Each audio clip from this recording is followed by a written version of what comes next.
I call this meeting of the Northeast Independent School District to order. Let the record show that a quorum of board members is present, that this meeting has been duly called, and that notice of this meeting has been posted in accordance with the Texas Open Meetings Act, Texas Government Code Chapter 551. The board will now adjourn into executive session pursuant to the following sections of the Texas Open Meetings Act. Texas Government Code Section 551.071, private consultation with the board's attorney. 551.072, discussing purchase, exchange, lease, or value of real property. 551.074, to discuss personnel or to hear complaints against personnel, and the time is 5:31. The board will now reconvene into open session, and the time is 6:32. On behalf of the trustees, I would like to welcome you to this evening's meeting of the Northeast Independent School Board. This is a business meeting of the board held in public. We appreciate your attendance and request your respectful attention. We welcome your comments during the matters from the floor section of the agenda. If you signed up to address a specific action agenda item, you will be called at that time. Finally, I would like to remind you that it is the mission of Northeast to challenge and encourage each student to achieve and demonstrate academic excellence, technical skills, and responsible citizenship. Item 5, Invocation and Pledge of Allegiance, Roosevelt High School. Mr. Norwood.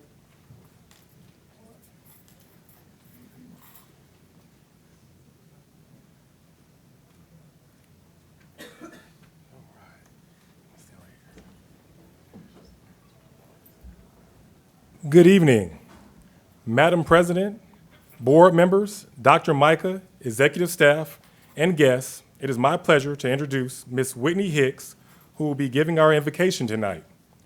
Joining Whitney is her mother and Roosevelt PTSA treasurer, Ms. Giovanna Hicks. Ms. Hicks, would you please stand?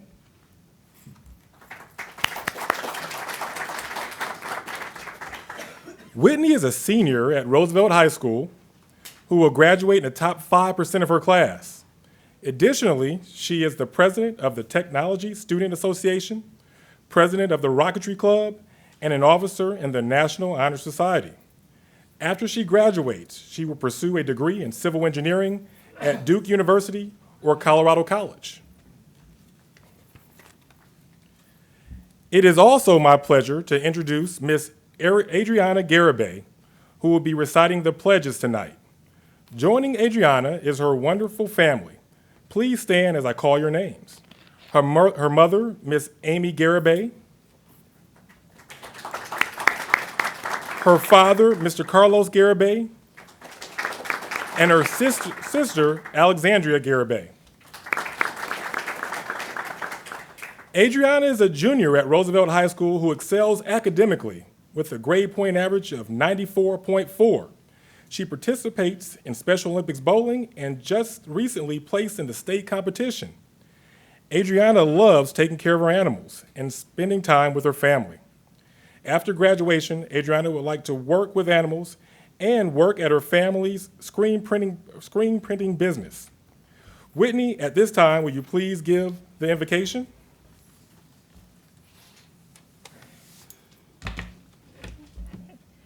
Good evening, everyone. As the last meeting was scheduled in February, which was Black History Month, I originally wrote this invocation for that occasion. Even though it is now March, I feel this message can still be shared for its relevance and importance. There was a time many years ago when young men and women like myself who desired to better themselves through education were denied this right.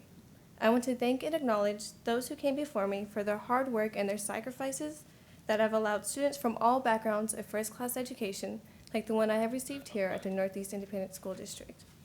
I owe my educational opportunities to pioneers like Martin Luther King Jr., Maxine Smith, Horace Mann, Catherine Beecham, and many others who have fought for educational rights for all students. Furthermore, I would like to extend this thanks to our board members and leadership team for the opportunities and resources that make it possible for hardworking and persevering students to achieve their dreams and make the world a better place. As Helen Keller once said, alone we can do so little, but together we can do so much. Thank you. Thank you.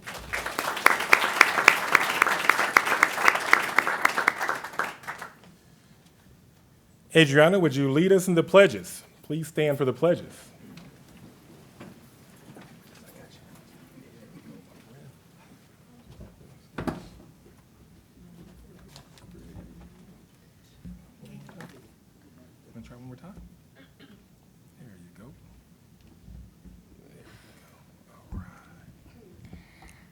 Pledge of Allegiance. I pledge allegiance to the flag of the United States of America and to the republic for which it stands, one nation under God, indivisible, with liberty and justice for all. Texas Pledge. Honor the Texas flag, allegiance to the one state under God, one and indivisible. Whitney and Adriana, would y'all please come forward? We have certificates, and we'd like to take your picture with Dr. Micah and Mrs. Williams.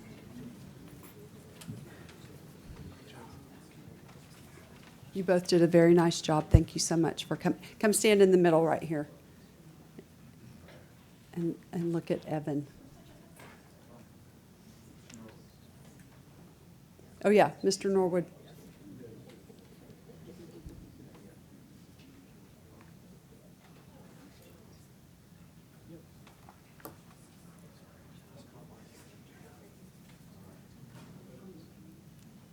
You want me to move?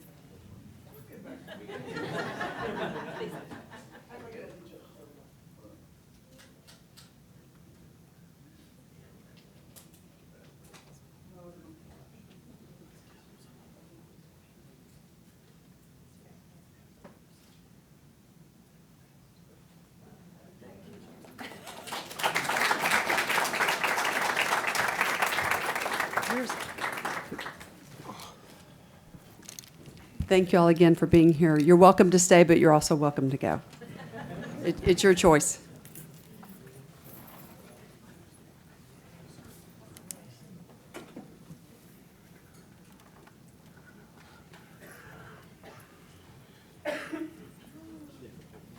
Item 6, matters from executive session. A, personnel including but not limited to administrative appointments pursuant to Government Code Section 551.074.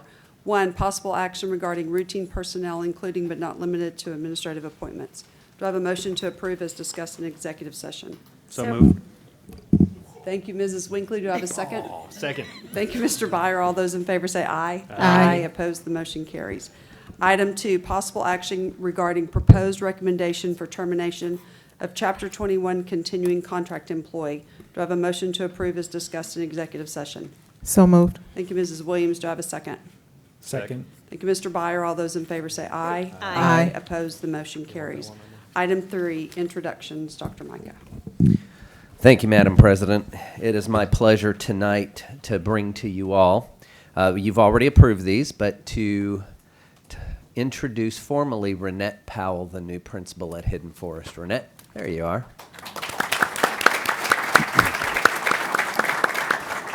Renette joined the Northeast family in 2016. Having lived in several countries as a military spouse, she trained and worked with individuals from different backgrounds and cultures. This fostered her passion for education and teaching. Prior to being named the principal of Hidden Forest Elementary School, she was the assistant principal at Hidden Forest Elementary. Ms. Powell received a bachelor's degree in criminal justice in 2001 from Wayland Baptist University and earned a master's degree in business and organizational security management in 2005 from Webster University. Ms. Powell has 12 years in education. Congratulations, Renette. Oh, hold on. Who'd you bring with you? All right. Well, you're going to come up and join us for a quick picture, Ramon.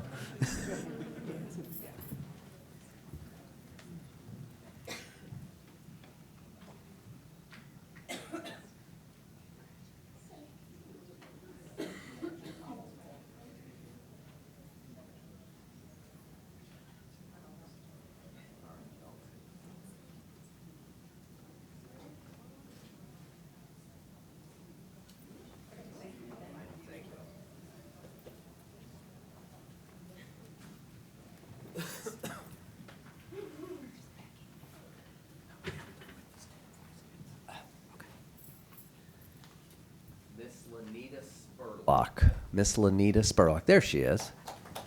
Our new director for NISA.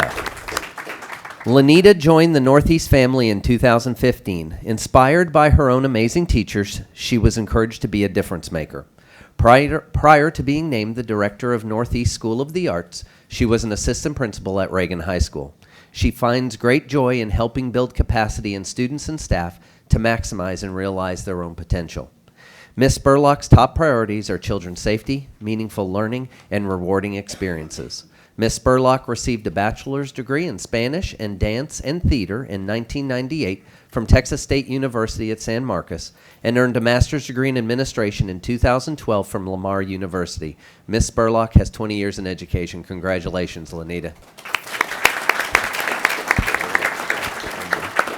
Did you bring anybody with you tonight, Ms. Spurlock? My daughter Ava. All right. Well, come on up. We're going to take a picture real fast with you. Omar.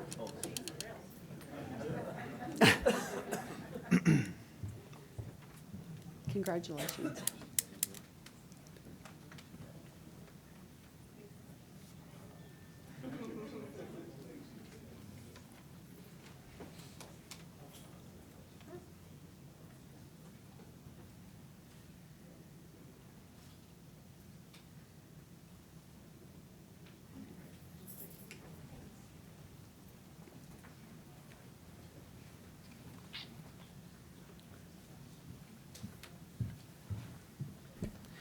I'm also pleased tonight to introduce our new athletic coordinator from Macarthur High School, Coach Kevin Hurst.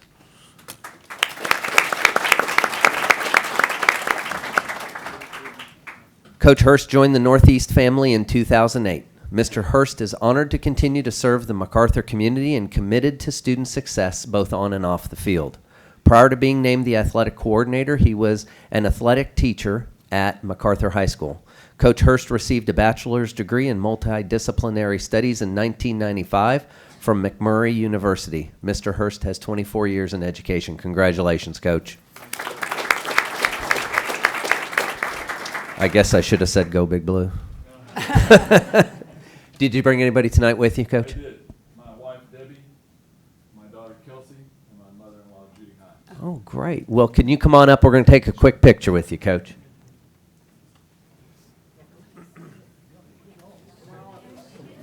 Get everybody.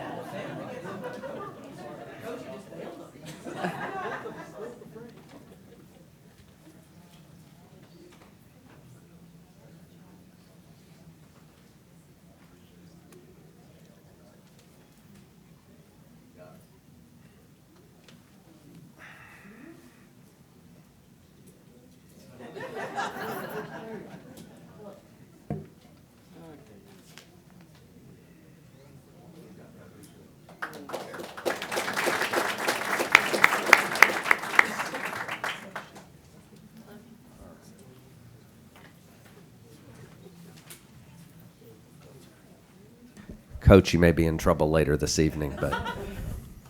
All right, we also have an assistant principal at Wood Middle School, Katherine Efron.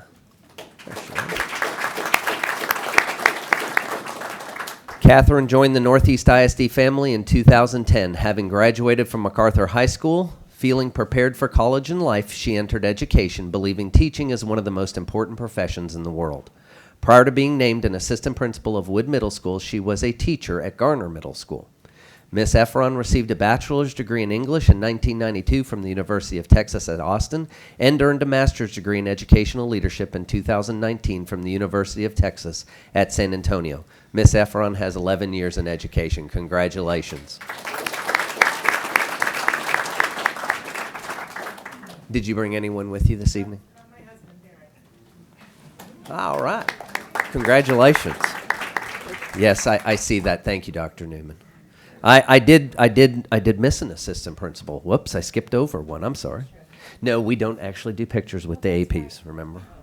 That's okay. That's okay. The new assistant principal at the Hedda Middle School, Ashley Hoffmeister. Did I say it right? All right. Ashley joined the Northeast family in 2015. Prior to being named an assistant principal of Teheda Middle School, she was a teacher and coach at Roosevelt High School.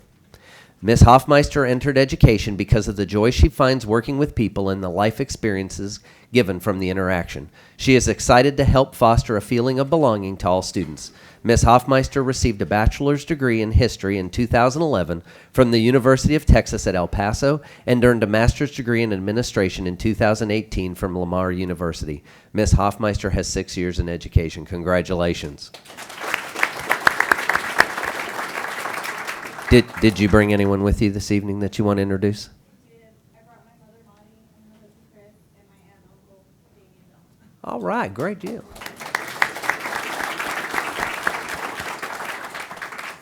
And the last introduction that I have this evening is our new Director of Professional Development of Curriculum and Instruction, Katherine Hinojosa. I'm going to go by Kathy, okay? Kathy joined the Northeast family in 2006. Prior to being named the Director of Professional Development for Curriculum and Instruction, she was the Assistant Director for Special Projects for Curriculum and Instruction. The first to attend and graduate from college, Ms. Hinojosa has a special appreciation for the learning opportunities that led her to a career in education. Ms. Hinojosa knows there is no other profession that invests solely in the future, and she thrives on being a part of it. She received a bachelor's degree in political science in 1989 from St. Mary's University and earned a master's degree in curriculum and instruction and reading in 1992 from Texas A&M University, Corpus Christi. That's awesome. I graduated there too. Ms. Hinojosa has 24 years in education. Congratulations, Kathy. Kathy, did you bring someone here this evening or some people with you? My husband, Moss, and my daughter, Natalie. All right. Congratulations. Thank you. That concludes my introductions, Madam President. Thank you. Thank you. Item B, possible action on the purchase, exchange, lease, or value of real property pursuant to Government Code Section 551.072, no action. Item C, possible action regarding consultation with board's attorney pursuant to Government Code Section 551.071, one, pending and/or possible litigation, no action. Item 7, recognitions. A, student voice participants from Legacy of Educational Excellence High School, International School of the Americas, and Reagan High School. Dr. Micah. Thank you, Madam President. Just for the audience, the board knows this, but when I took over as superintendent, I had my 3 goals, and the board added a 4th, which was to incorporate student voice. And so this evening, we bring to you the first 3 schools. For Lee and. Right. Okay. Yeah. So I bring to you tonight the first 3 groups of students to recognize them. Now, these students that we're about to recognize are part of the larger group that meet once a month at their campus to talk about questions and things that we've posed to them. And then 2 of them, once in 9 weeks, come and meet with myself, Miss Grona and Miss Huey, to talk about their answers. And with that, we've been able to incorporate their voice to actually start making changes in the district. And so we have one coming up here at the in March, and so we're looking forward to that. I think it's the 23rd, 25th. It's 5th or 6th, I think. 25th. Thank you, Ms. Brooks. I appreciate that. So it's coming up. So we're going to be very interested in hearing what they have. So with that, we're going to first recognize Legacy of Educational Excellence. So Mr. Leos, if you come down with us. We've got some certificates, and Ms. Chancellor will call their names.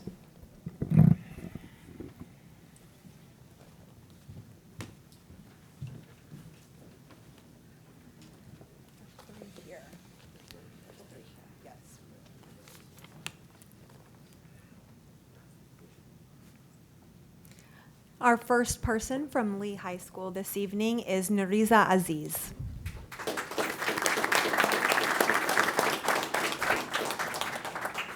Zainab Mohammadi.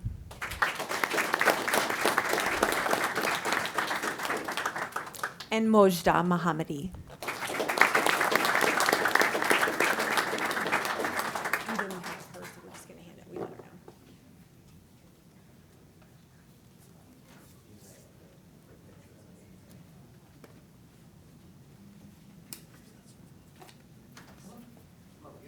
Yes, get in there, Ms. Brooks.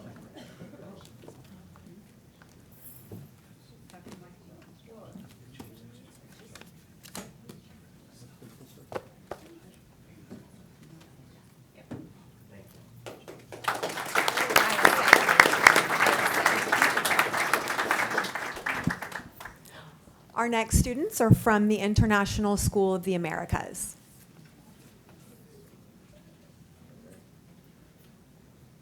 First, we have Joaquin Castro.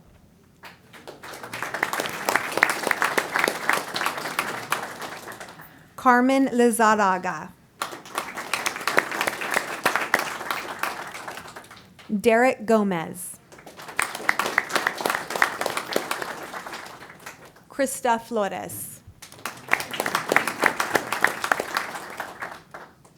Julian Cox. Kyron Stevenson. Parker Worley.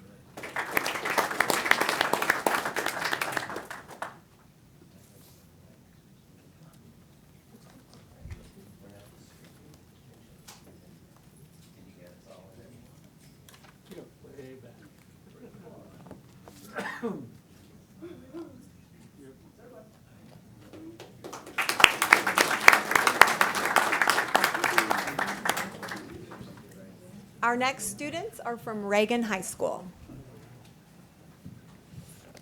Ethan Gutierrez. Cody Hernser.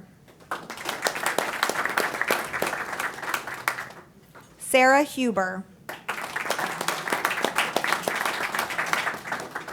Emma Johnson.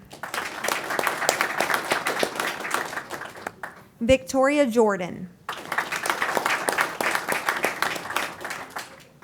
And Varsha Prasad.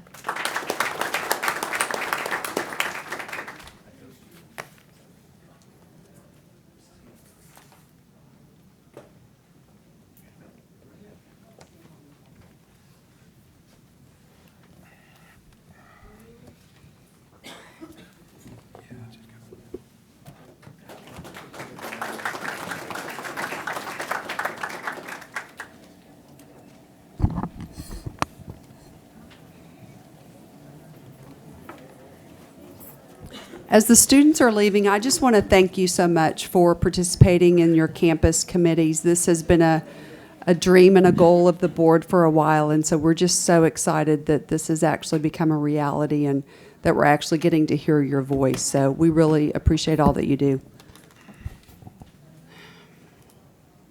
Item 8, presentations. A, Seebeck Annual Report to the Board of Trustees. Mr. Clary. Madam President, members of the board, Dr. Micah, executive staff, and guests, Mr. Sullivan is at the podium to make this presentation.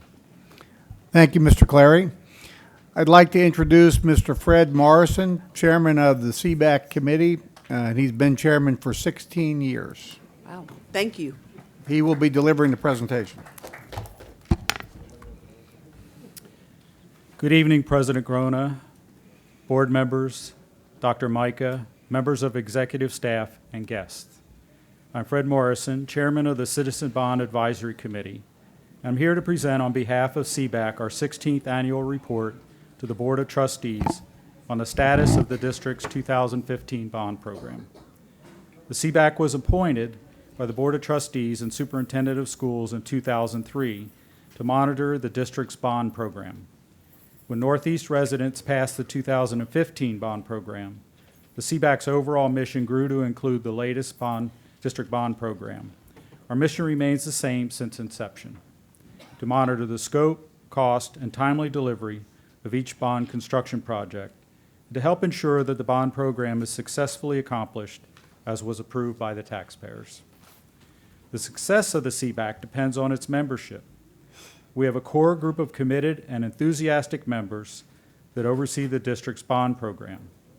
At this time, I would like to publicly acknowledge and recognize those Seebeck members in attendance tonight for their continuing contributions to the district and the Seebeck organization. Seebeck members, as I call your name, please stand and be recognized.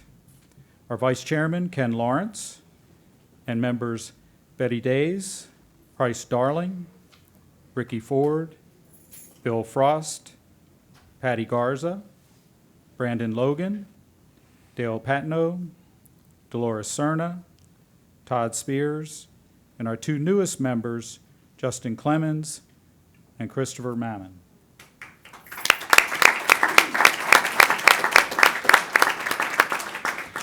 Susan Blaylock and Maureen Lancaster could not be with us this evening. Thank you, Seebeck members. You may be seated. You're always one step ahead of me. They're ahead of you. Now for the annual report. Seebeck is very pleased with the superb progress of the 2015 bond program as we conclude year 4 of a 5-year district implementation plan. As a result of professional in-house planning, which includes design, development practices geared toward maintaining strict adherence to project scope and cost, coupled with outstanding program and project management by the Construction Management and Engineering Department, the 2015 bond program is in excellent financial shape. The 2015 bond global contingency fund balance equals $5.78 million, which reflects funding authorized by the board to address several new project initiatives, including additional safety and security perimeter fencing and gate infrastructure at all elementary, middle, and high school campuses, conversion of the West Avenue Elementary School campus into a district pre-K academy, and installation of a new secure entry vestibule at Montgomery Elementary School, just to name a few. All of the projects shown on this slide were funded through the 2015 Bond Global Contingency Fund at a total cost of $9.21 million. Additionally, the Construction Management and Engineering Department attained an in-house construction contingency of $10.9 million during the course of the bond program execution while managing day-to-day project requirements. As a result of excellent budgeting and program management, sufficient bond funding was available within this account to fund a number of new bond initiatives and project enhancements, including a new gymnasium at Montgomery Elementary School in lieu of renovating the existing facility, new A-phone door intercom systems at all campus entrances to improve safety and security, 2 additional campus security entry vestibules at Delview and Ridgeview Elementary Schools, the widening of the Walker Pool to better support aquatics training and competitions, and procurement of a new police department radio system to improve radio coverage across the district, just to name a few. In total, these 2015 bond construction contingency expenditures represent over $9.1 million of additional infrastructure improvements and upgrades to facilities across the district, providing direct value added to these campuses. In summary, the district has invested over $18.3 million in contingency expenditures during this bond program to improve campus facilities, resulting in a contingency fund balance, global and construction, of $7.5 million. As shown on this slide, year 4 bond expenditures totaled over $145.2 million, representing approximately 29.1% of the overall bond program, with $136.5 million in construction, $7.1 million in technology, and $1.57 million in new bus purchases. All construction contracts are on track to finish within the bond program's 5-year implementation plan. The overall 2015 bond program is 84.4% executed as of December 2019. Currently, 5 2015 bond projects remain under construction. These include the new Montgomery Elementary School gymnasium, the Nimitz Middle School Fine Arts Facility additions and renovations, the Lee High School new Fine Arts Center, the Middle School Safety and Security Perimeter Fencing and Gates Project, and the Elementary School Safety and Security Perimeter Fencing and Gates Project. The total construction value of these active projects equals $45.5 million. Now, I'm pleased to highlight the status of major projects included in the 2015 bond program that were completed in 2019. This list of projects is not all-inclusive, but is representative of major work constructed last year. The Regency Place Elementary School addition and renovations project includes a new 2-story facility addition, which provides for 20 new classrooms and the elimination of all campus portable buildings. New administrative, counseling and clinic areas, a new library, secure entry vestibule, and renovation of the old administrative area into a family support service center. Construction work is complete with campus occupancy of the new addition beginning August 2019. The Hidden Forest Elementary School addition and renovation project includes a facility expansion for the administrative, counseling, and cafeteria dining areas, new secure entry vestibule, new teacher workroom, new gymnasium, library renovations, and installation of permanent walls within the classroom areas to replace old folding accordion partitions. Construction work was completed in early January 2020, allowing for campus's use of all facilities for the start of the second academic semester. Conversion of the West Avenue Elementary School campus into a district pre-K academy was completed during the summer of 2019, with campus occupancy of the renovated facilities beginning in August 2019 for the start of the new school year.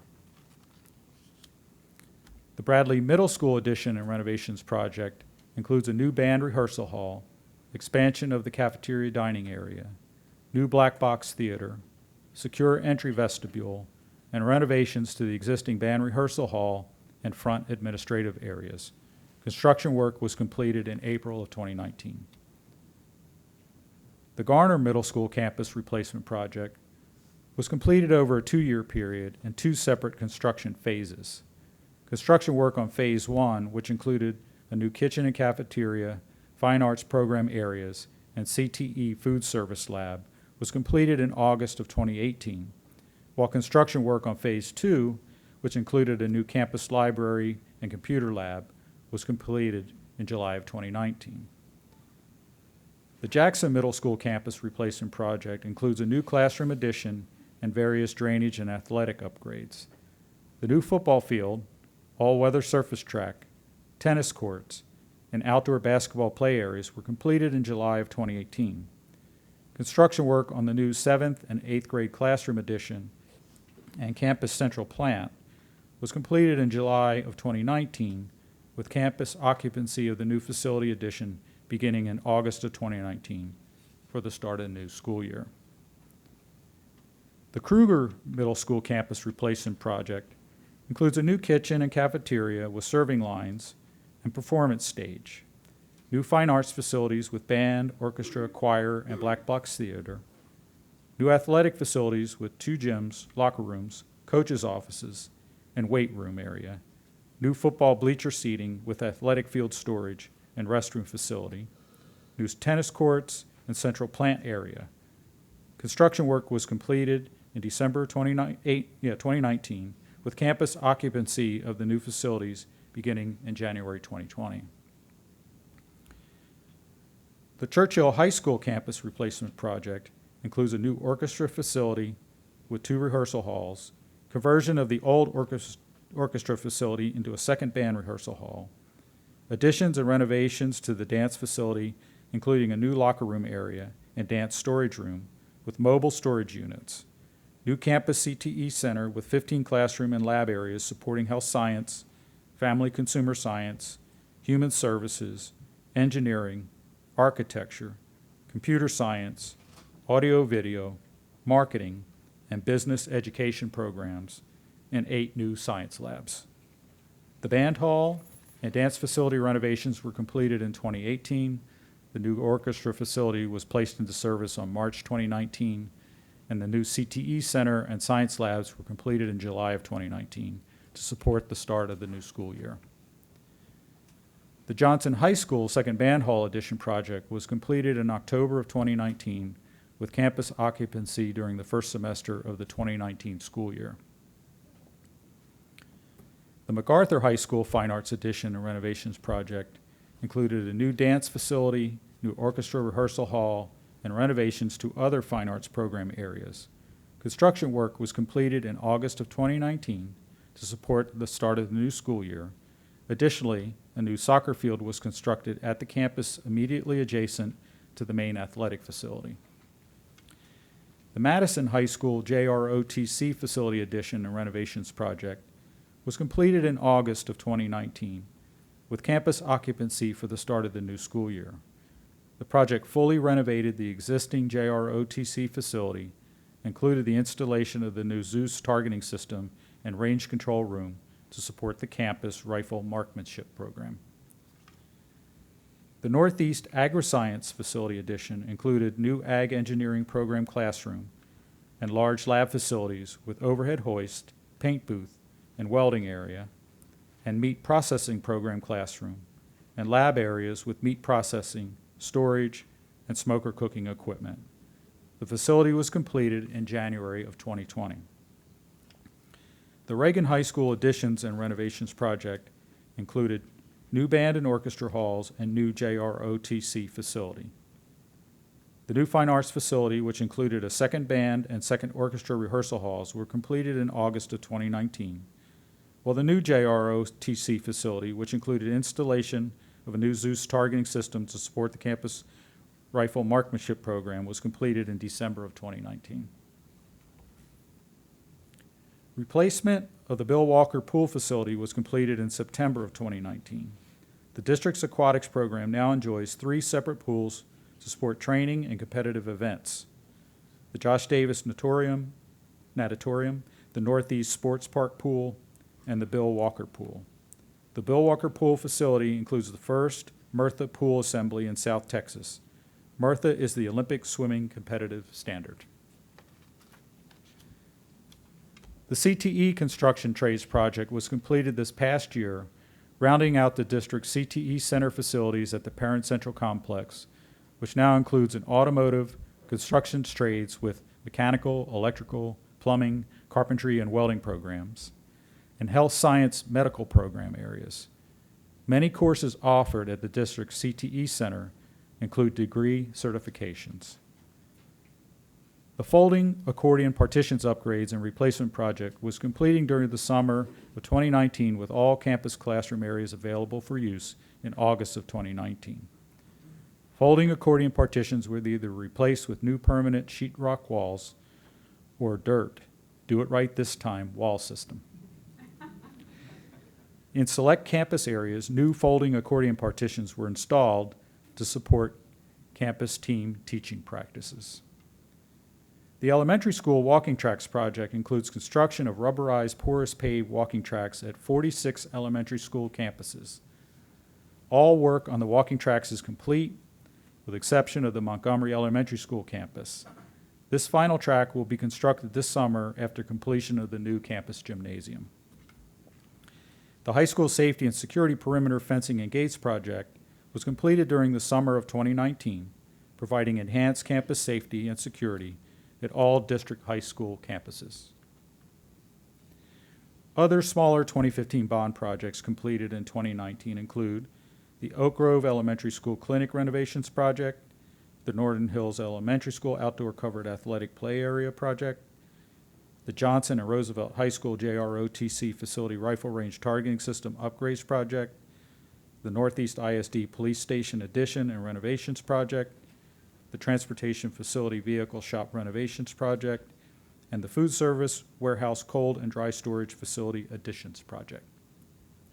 The 2015 bond projects that are currently under construction in 2020 include the Montgomery Elementary School Gymnasium addition work is underway with completion scheduled for May 2020. The Nimitz Middle School Fine Arts Facility addition and renovations project includes new band and choir facilities, renovations to the existing campus auditorium, and construction of enclosed connecting corridors throughout, which will tie together all fine arts facility program areas under one roof. Construction work is underway with completion scheduled for July 2020. The new Lee High School Performing Arts Center includes a new auditorium and fine arts facilities for both Lee High School and NISA programs. Construction work is progressing smoothly, with completion of the new Fine Arts Center scheduled for early August 2020. This project also includes renovation of the old Lee High School dance facility into a STEM robotics lab, with completion scheduled for December 2020. The middle school safety and security perimeter fencing and gates project is nearing completion, with construction completion scheduled for April 2020. The elementary school safety and security perimeter fencing and gates project is set to kick off later this spring following completion of the middle school fencing project.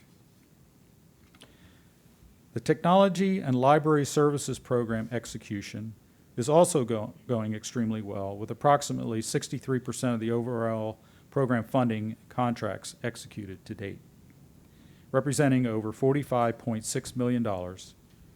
Some program highlights include rollout of new teacher administrator laptops is underway, upgrades to the district's wireless networking infrastructure is underway, purchase and replacement of student technology-based on-campus preferences is complete, including Chromebooks, iPads, student laptops, and accessories. Library services purchases are complete. This program has increased both student and staff accessibility to print and digital library content across the district. The Transportation School Bus Replacement Program is complete with 78 new buses purchased, including a combination of 71 passenger, 29 passenger, and 14 passenger buses, as well as 4 special purpose travel buses. Finally, this past year, the Seebeck participated in 2 Saturday facility tours, one in May and the other in October, under the direction of the Construction Management and Engineering Department. The Seebeck visited a total of 10 campuses during these weekend tours, which showcased outstanding 2015 bond construction work across the district. To sum things up this evening, the Seebeck could not be more pleased with the overall progress and execution of the construction, technology, library services, and transportation bus replacement programs, as well as the overall financial posture of the 2015 bond program, especially with the investment of over $18.3 million in new projects or facility enhancements through the use of bond contingency funds. On behalf of the entire committee, I wish to thank Garrett Sullivan and the Construction Management and Engineering Department staff, as well as the Community Relations staff, for the extra effort they provide to support our regular Seebeck meetings and project field tours. Thank you for your time this evening. This concludes the annual Seebeck report for the calendar year 2019. Do you have any questions? First of all, I just want to say thank you to our taxpayers, because looking at all these beautiful buildings, it's wonderful that we were able to pass that bond and make all these improvements. Does anybody have any questions for Mr. Morrison? Go ahead. I just have a couple of questions, and I miss my name being on that slide. We miss you too, Ms. Williams. But if you could go back to maybe the second slide or third with the numbers on it, with the, I was trying to follow you there. I'll look to our AV director, Mr. Sullivan. Is this the slide? No, the one before that. Okay. So 2015, there was a fund balance of 5.7, and the projects in the green here, those total 9.2? Correct. Okay. And the two together total 15 million, which is where we started. Okay, and then on the next slide, okay, so then you started with 10.9? Correct.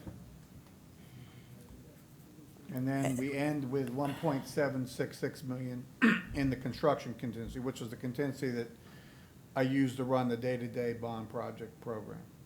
So the projects on the slide before in the green, Yep. Those total the 10.9? No. That slide plus the 3 on this slide, total of 10.9. Actually, total 9.1. There's 1.76 left. The two together total to 10.9. So we spent 9.1 of the 10.9, and we have 1.76 left. Now, that Okay. contingency was created through good bids Right. and I program remember. management. So it was like an extra contingency that was derived through the course of the bond program. The first slide was the 15 million, which we set into the bond program as a global contingency. Okay, I was just trying to figure out which projects came out of what contingency that you had listed there. Great job. Thank you. But we still have 7, right? 7.5, yes, ma'am. Any other questions? A couple of quick questions. First of all, thank you to the Seebeck and Mr. Sullivan and his group and our architects and engineers and design professionals that I know my 2 kids are in schools that they couldn't wait to get into the facilities that were built. And you go in, everything's a little bit lighter, a little bit airier. It's a great environment that the taxpayers have actually helped fund. So kudos to everybody that's been involved with that. I did have one question. Between the global contingency and the construction contingency, are we, what's the word I'm looking for? There's certain projects that can come out of each one of those contingencies, or is it just kind of whatever is next on the list? Do we have to specify what project comes out of which contingency, or do we have to? You have to specify, and the global contingency essentially is under the control of Dr. Micah and you, the school board members. And we bring those projects to you in a formal agenda item before we spend the money. Okay. The construction contingency is more Mr. Clary and I, just the day-to-day functioning of the bond program. Right, and that's where you're. But we also usually talk to you all about that, Correct. but we take it out of the construction. Right, and I know we've seen, since I've been on the board, we've seen things like the fencing and some of those Yes, sir. things come before us. So basically, construction contingency are things that if we're realizing cost savings on some of these jobs, it's going back into that pool and then being redistributed as we're able, I guess. There's usually a logical link between a construction contingency expenditure and and a project that was in the bond program to start with. Correct. A lot of the global contingency initiatives are new projects that we didn't even have in the bond program, like the fencing project. Got it. And then I guess the last thing I have is just globally, how do we look as compared to finishing when we said we're going to finish, and with the budget that we have, how are we doing in that fifth Happy year? to report, we are on time, on scope, and under budget. Woohoo! So essentially, all projects are bid, All projects are bid. and there's a global contingency, as you can see. Yep. And we're at Spend some money. 84% complete, 90% complete?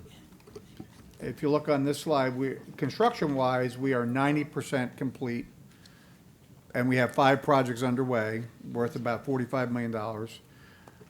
Technology is in the mid-60s, and the buses were done. The remaining 0.8% is to install some cameras on 106 buses, which is going to happen between now and the end of March, and they'll be 100%. And we should wrap everything up by December of this year.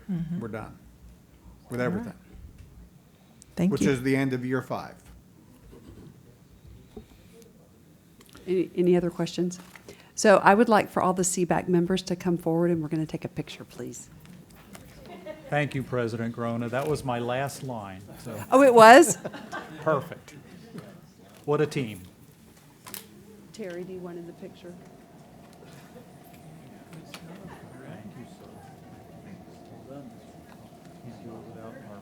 Friends.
Yes. Mhm.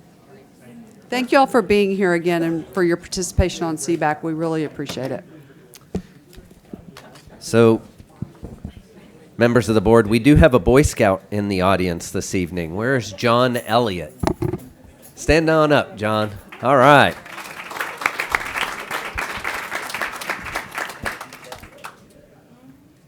Are you a 7th or 8th grader, John? A 6th grader. Wow.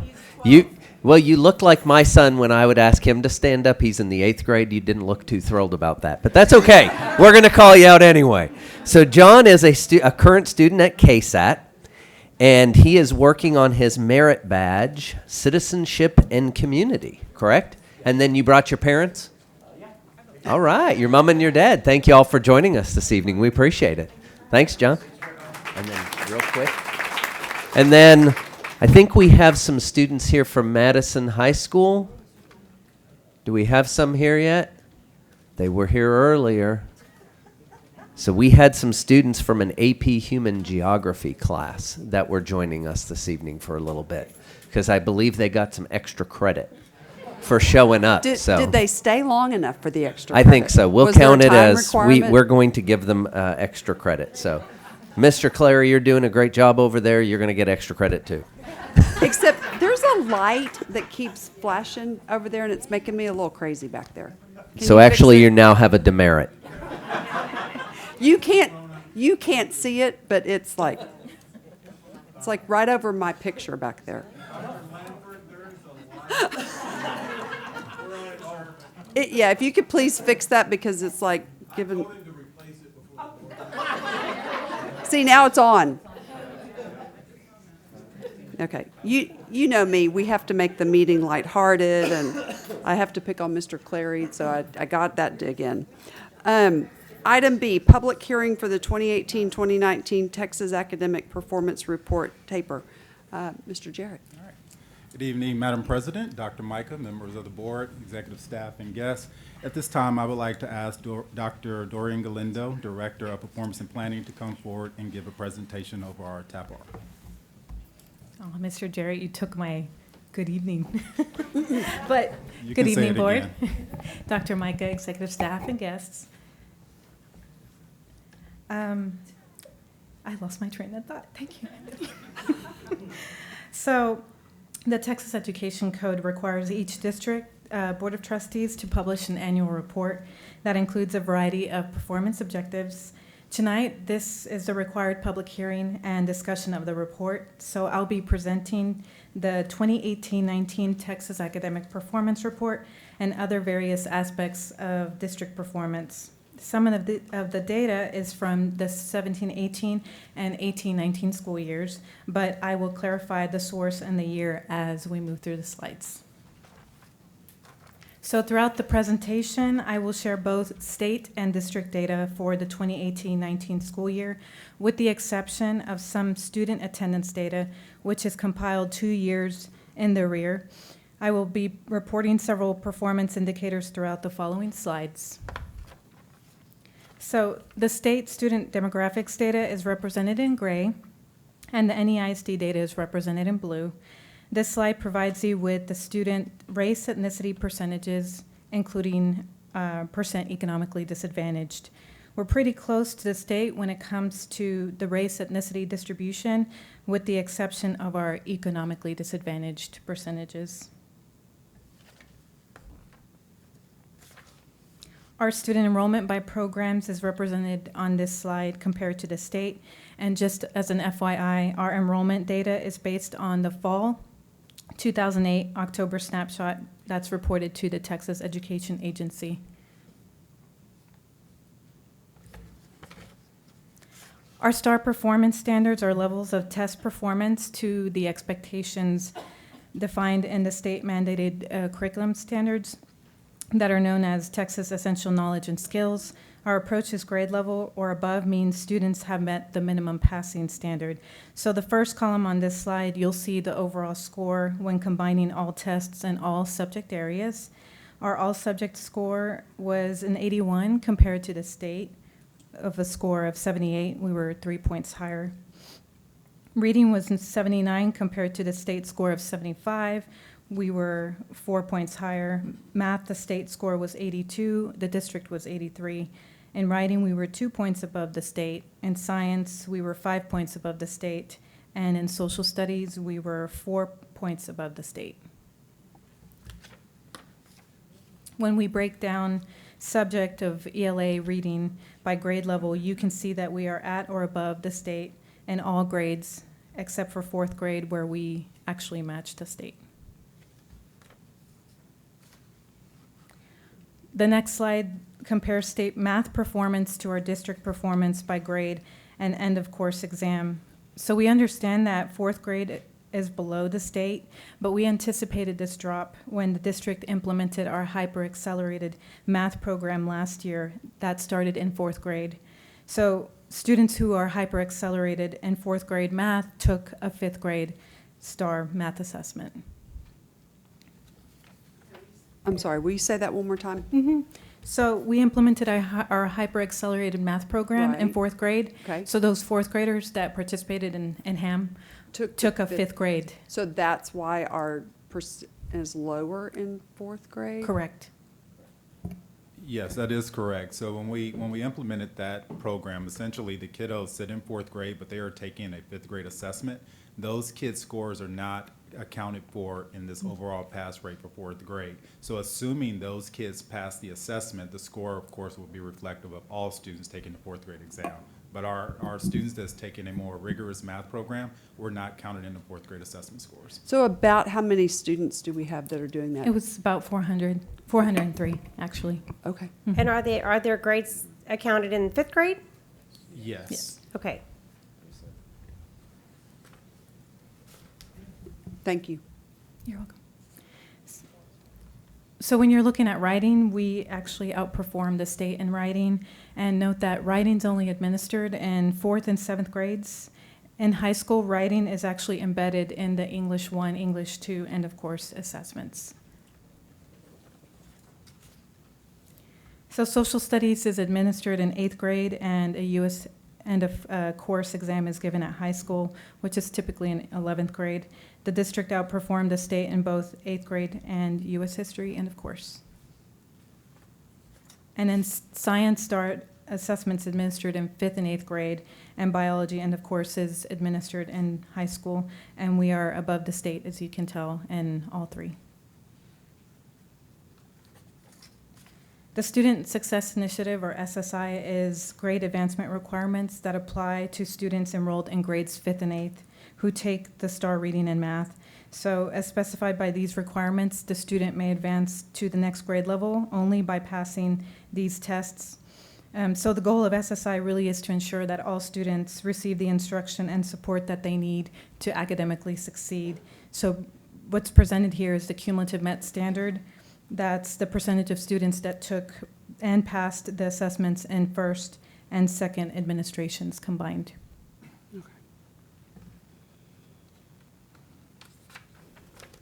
So campuses that receive an accountability rating of MET standard are eligible to earn distinction designations.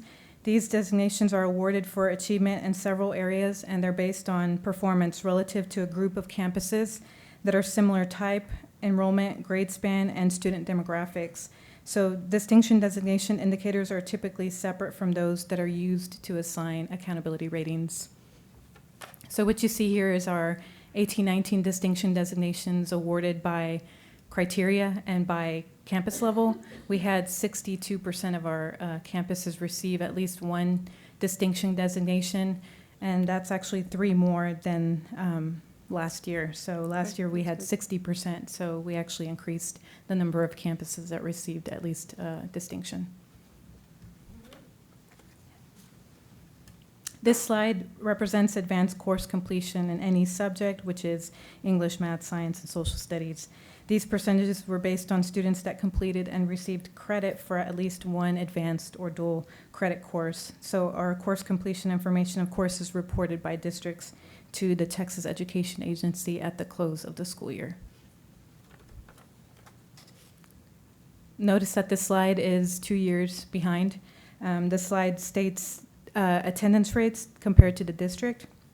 Attendance rates are reported in the tab bar that are based on the entire school year and are reported 2 years in the rear.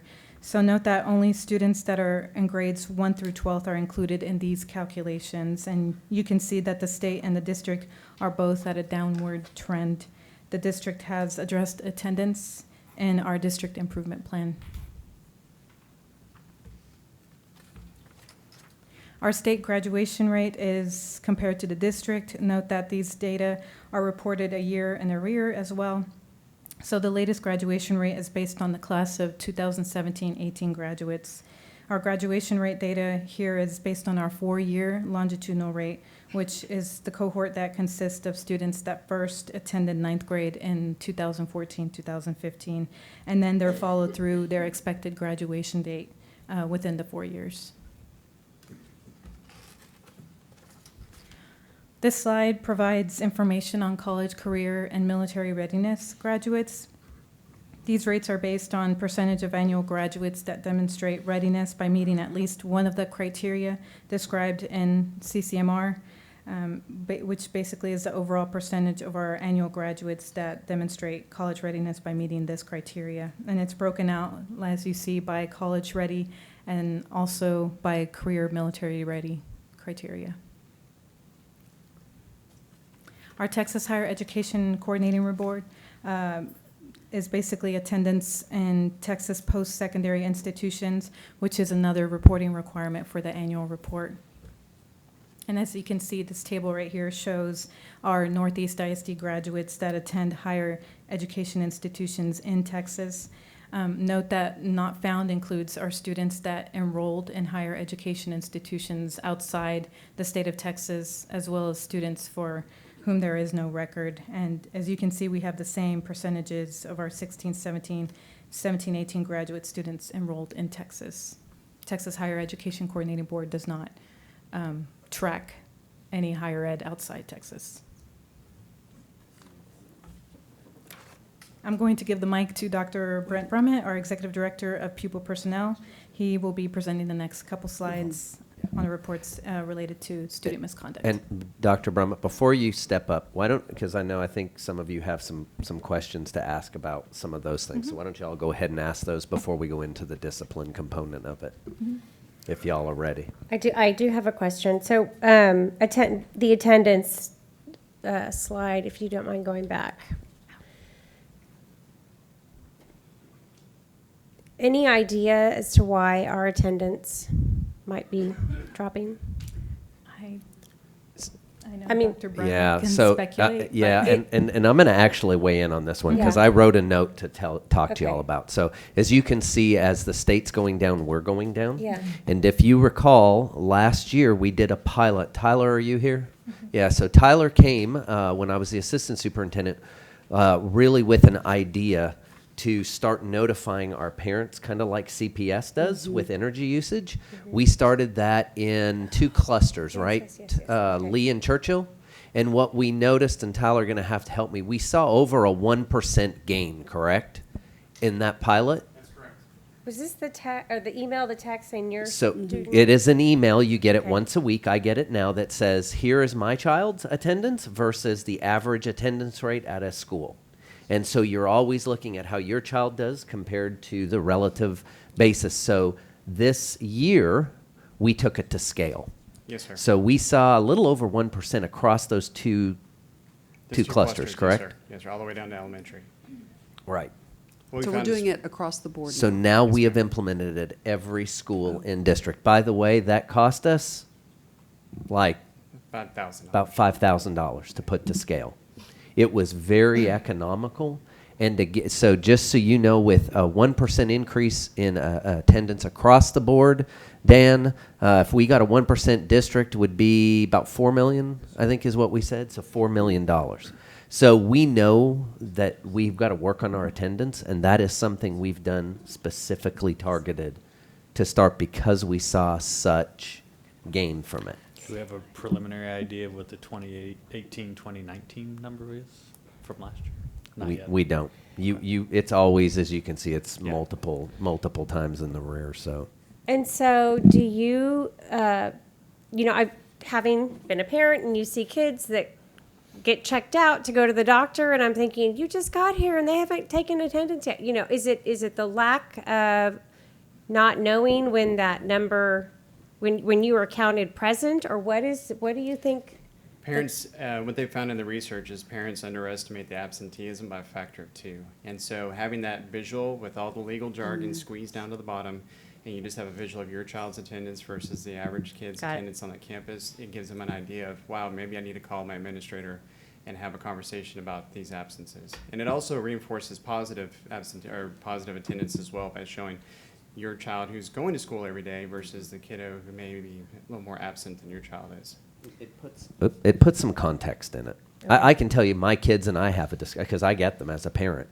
And so I say to my kids, hey, you've got 0 absences. And look, the average at this school is 2.5. So you really, and she's like, oh, wow. Because typically in schools what we do is only recognize perfect attendance. And what this does is really allows you to monitor it at a different way. So even if you've missed a day, hey, you know what, though, the average at this school is really 3, so I'm still below the average, the attendance rate. So it allows the parent then to also have that discussion. As Tyler said, as they, you know, oh, well, I don't think my kid really missed that many. Well, your child's missed 8, and the average at this school is 2. That's a lot more than the average child.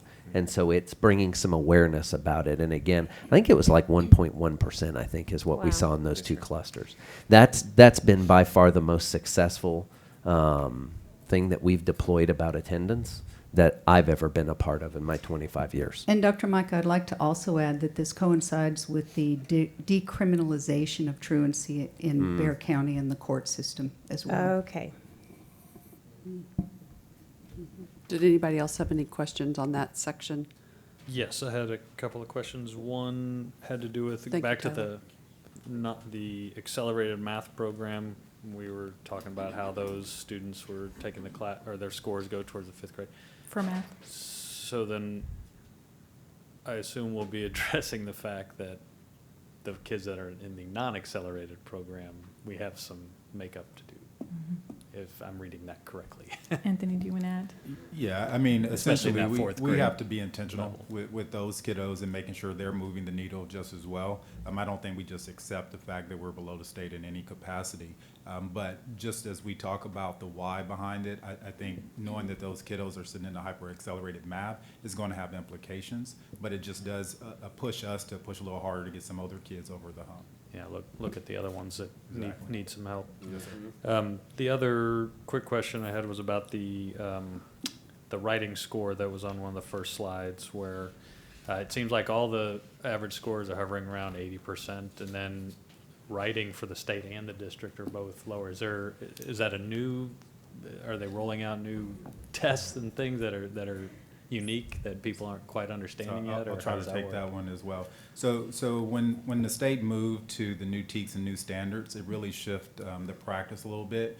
And so the reason we see scores like that, and it's pretty universal across the state, is because we're still trying to get to a place where our curriculum and the state's expectations are aligned, and the writing styles that kids are traditionally used to are not necessarily aligned to what they were being taught at the time. And so we're playing catch up, I guess, is the best way to put it. That's all I have. Thank you. Anybody else? I had a question on that CCMR slide. Yes.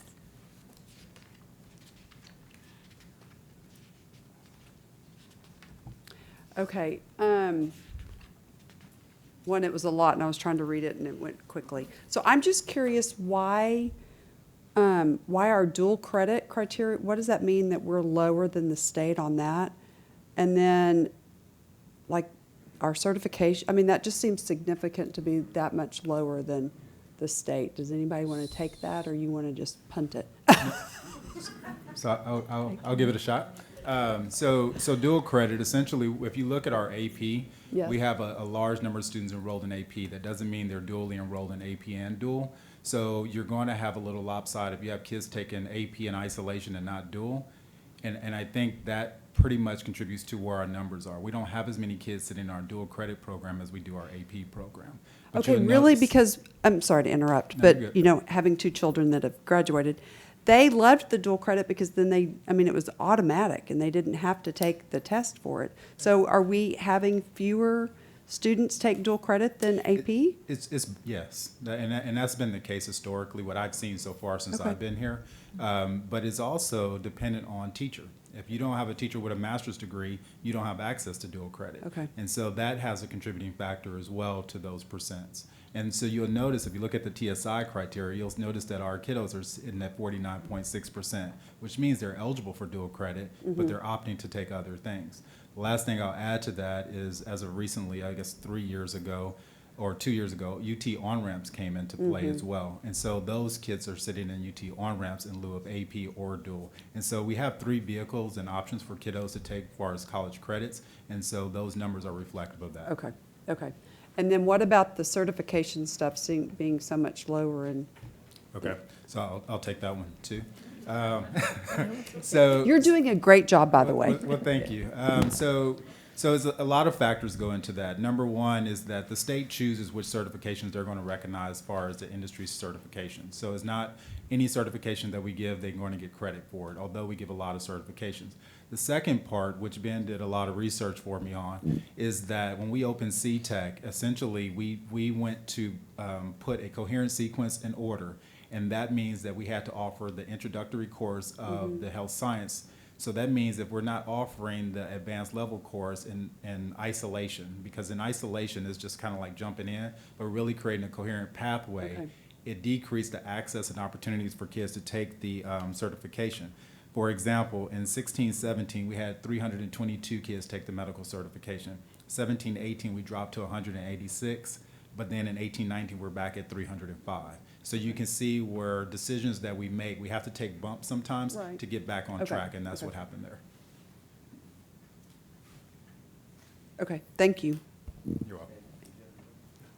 Okay, thank you very much for Thank you. letting us stop and do questions there. And I'll give the mic to Dr. Brummett. Okay, thank you. Good evening, Madam President, members of the board, Dr. Micah, executive staff, and guests. I'm excited to be able to speak with you a little bit about discipline tonight, and I realize how funny that sounded after I said it. But despite what you are going to see with regard to DAP and expulsion data, there is a lot to be excited about in terms of the work that students and staff and teachers and administrators are doing with school every day that really validates a lot of their effort. So what isn't depicted on any of your slides is a contextual framework for these numbers. All of the offenses that you see listed here are at minimum a DAP, a disciplinary alternative educational placement, if not an outright expulsion. But what isn't reflected on your slide is that affects 1.7% of the kids in this district. So that means in an average day, you have 98.3% of kids who are making great decisions and doing exactly the right things and being very validated by the diversity of offerings that Northeast offers. For that matter, there are only 7% of students district-wide who have an office referral that's referred to PEIMS in any way, shape, or form. So even at that much lower level of discretion and punitive consequence, kids are still having great experiences and making great decisions. A couple of other things that I would point out to you just with regard to the data that you've reviewed. First of all, note that the asterisks are masked in accordance with how TEA masks numbers. They don't signify that there was not an occurrence. It merely signifies that those instances are fewer than 5 so as not to violate FERPA, which of course is important.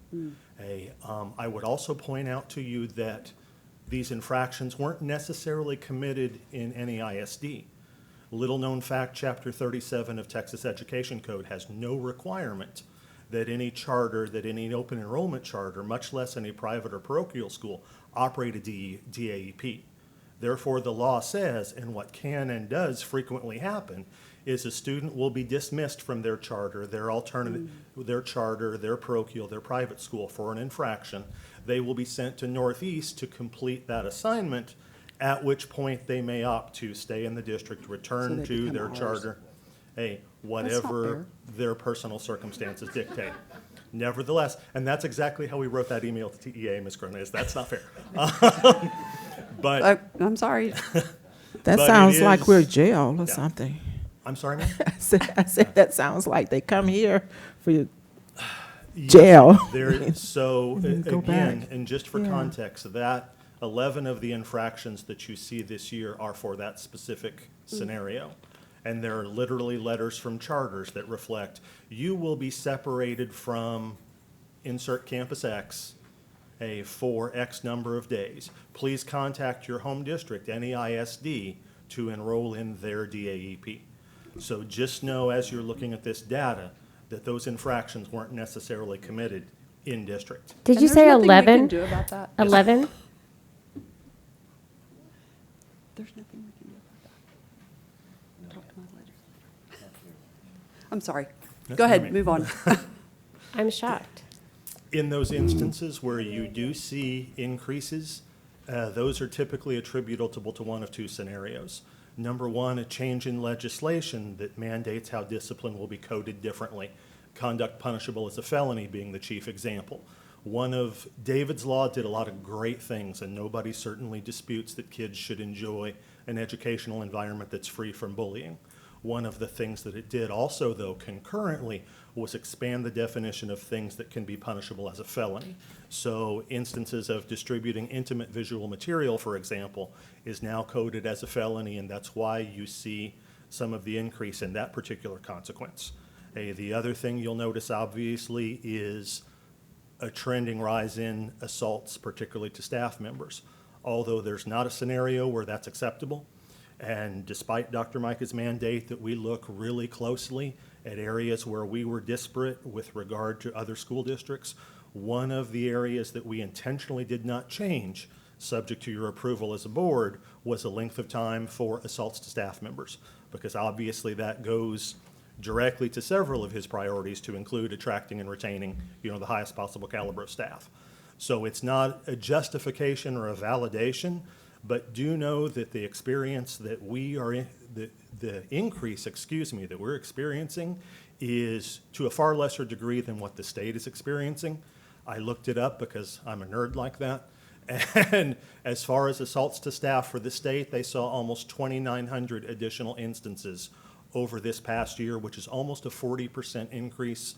So there isn't a scenario where we aren't going to continue to work proactively to try to teach kids appropriate coping mechanisms to avoid those behaviors, nor obviously will we not consequence those in an appropriate way to support faculty and staff. But writ large, in the context of what it looks like across the state, obviously there are kids who are coming to school with greater degrees of severity and need.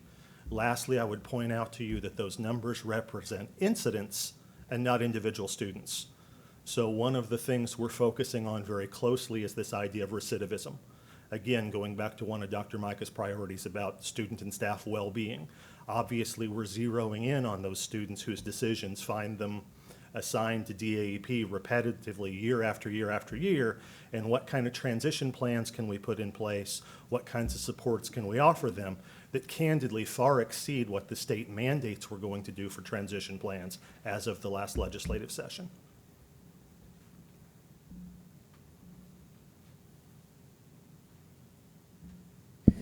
And I'm going to take that pause for a minute just to insert something. So Dr. Brummett's done a great job of looking at kids with recidivism. 3 times fast. I know. Nope. But he really has. I'm not going to do that. It twists my tongue every time. No.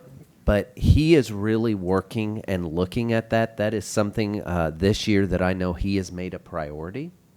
And he's really taking a look and working with Dr. Carney. Dr. Carney, yes. Right? Dr. Carney, who oversees our restorative discipline, and working with students that are assigned at DAEP to build a transition plan so that they don't end up back at the DAEP. So he's taken that. He took a look at some data. He said, hey, I really want to work on this. These are some ways that I can do it. Rudy and Dr. Brummett brought it to me, and I said, absolutely, let's make that happen, because what we don't want are kids repeatedly going back. We want them worked with to try to keep them from doing that over and over again. And that's something that he took on. He'll never tell you that, but it's important that you know that he's taken that issue on head on to try to address it in the district. So. All right, thank you. I'm sorry, I had a question. Yes, ma'am. Well, let's see, how can I phrase this? Disadvantaged students, what's the, or do you look at the numbers that's included as far as these, this misconduct or violations being committed by those of different socioeconomic means? Yes, ma'am. The law requires, and it's a great question, the law requires that we consider some specific variables with regard to discipline before we impose any. Chief among them, prior disciplinary history, student's age and intent. Texas used to, under what used to be known as PBMAS, which was the performance-based monitoring and analysis system, it broke out discipline by exactly the types of subpopulations that you're describing, to include ethnicity, to include socioeconomic status. Although the state no longer requires that, we still track those things as a district to promote that degree of equity, to include looking at prioritizing some of Dr. Carney's time for those students from lower SES campuses who may habitually find themselves referred to DAEP. The other thing, Ms. Williams, that's probably important to note in that process is the data suggests that students from those environments typically have a lesser degree of access to special education or RTI or 504, for example. One of the things that we're doing ahead, again, of what the state demands is we're making sure that we document that upon those students' return, that principal notifies the student's family, you have a specific right to some options, to include an FIE, a full and individual evaluation for special education. You have the right to look at any kind of 504 eligibility that might be present for your child. So the long and the short is, although the state no longer requires us to make those delineations, we still do it as a matter of proactivity, as a matter of equity. And then fighting / mutual combat, and then you have the second from the top, assault under penal code. So fighting, I guess, is both of them. Mutual combat, I guess, is both parties involved in the fight, as opposed to just one person hitting the other person? Yes, ma'am, exactly. Okay. Assault is governed by Section 2201 of Penal Code, which talks about, as you're describing, knowingly, intentionally, recklessly inflicting severe bodily injury upon another individual. Mutual combat, as you suggest, is more volitional, and both parties willingly participate in that. That's another success story, obviously. You can see a lot of the peer mediation that's being done on campuses, a lot of the work that stand counselors do, which you all as a board have chosen, to continue to fund even in tight economic times. I think that's one of the data points that suggests a lot of success disciplinarily, because students are progressively becoming more and more able to cope, with those kinds of interpersonal conflicts without them becoming mutual combat. So would bullying fall anywhere under these misconduct? It's absolutely misconduct under Student Code of Conduct. It's not something that TAP-R requires be reported as documentation for a persistently dangerous campus.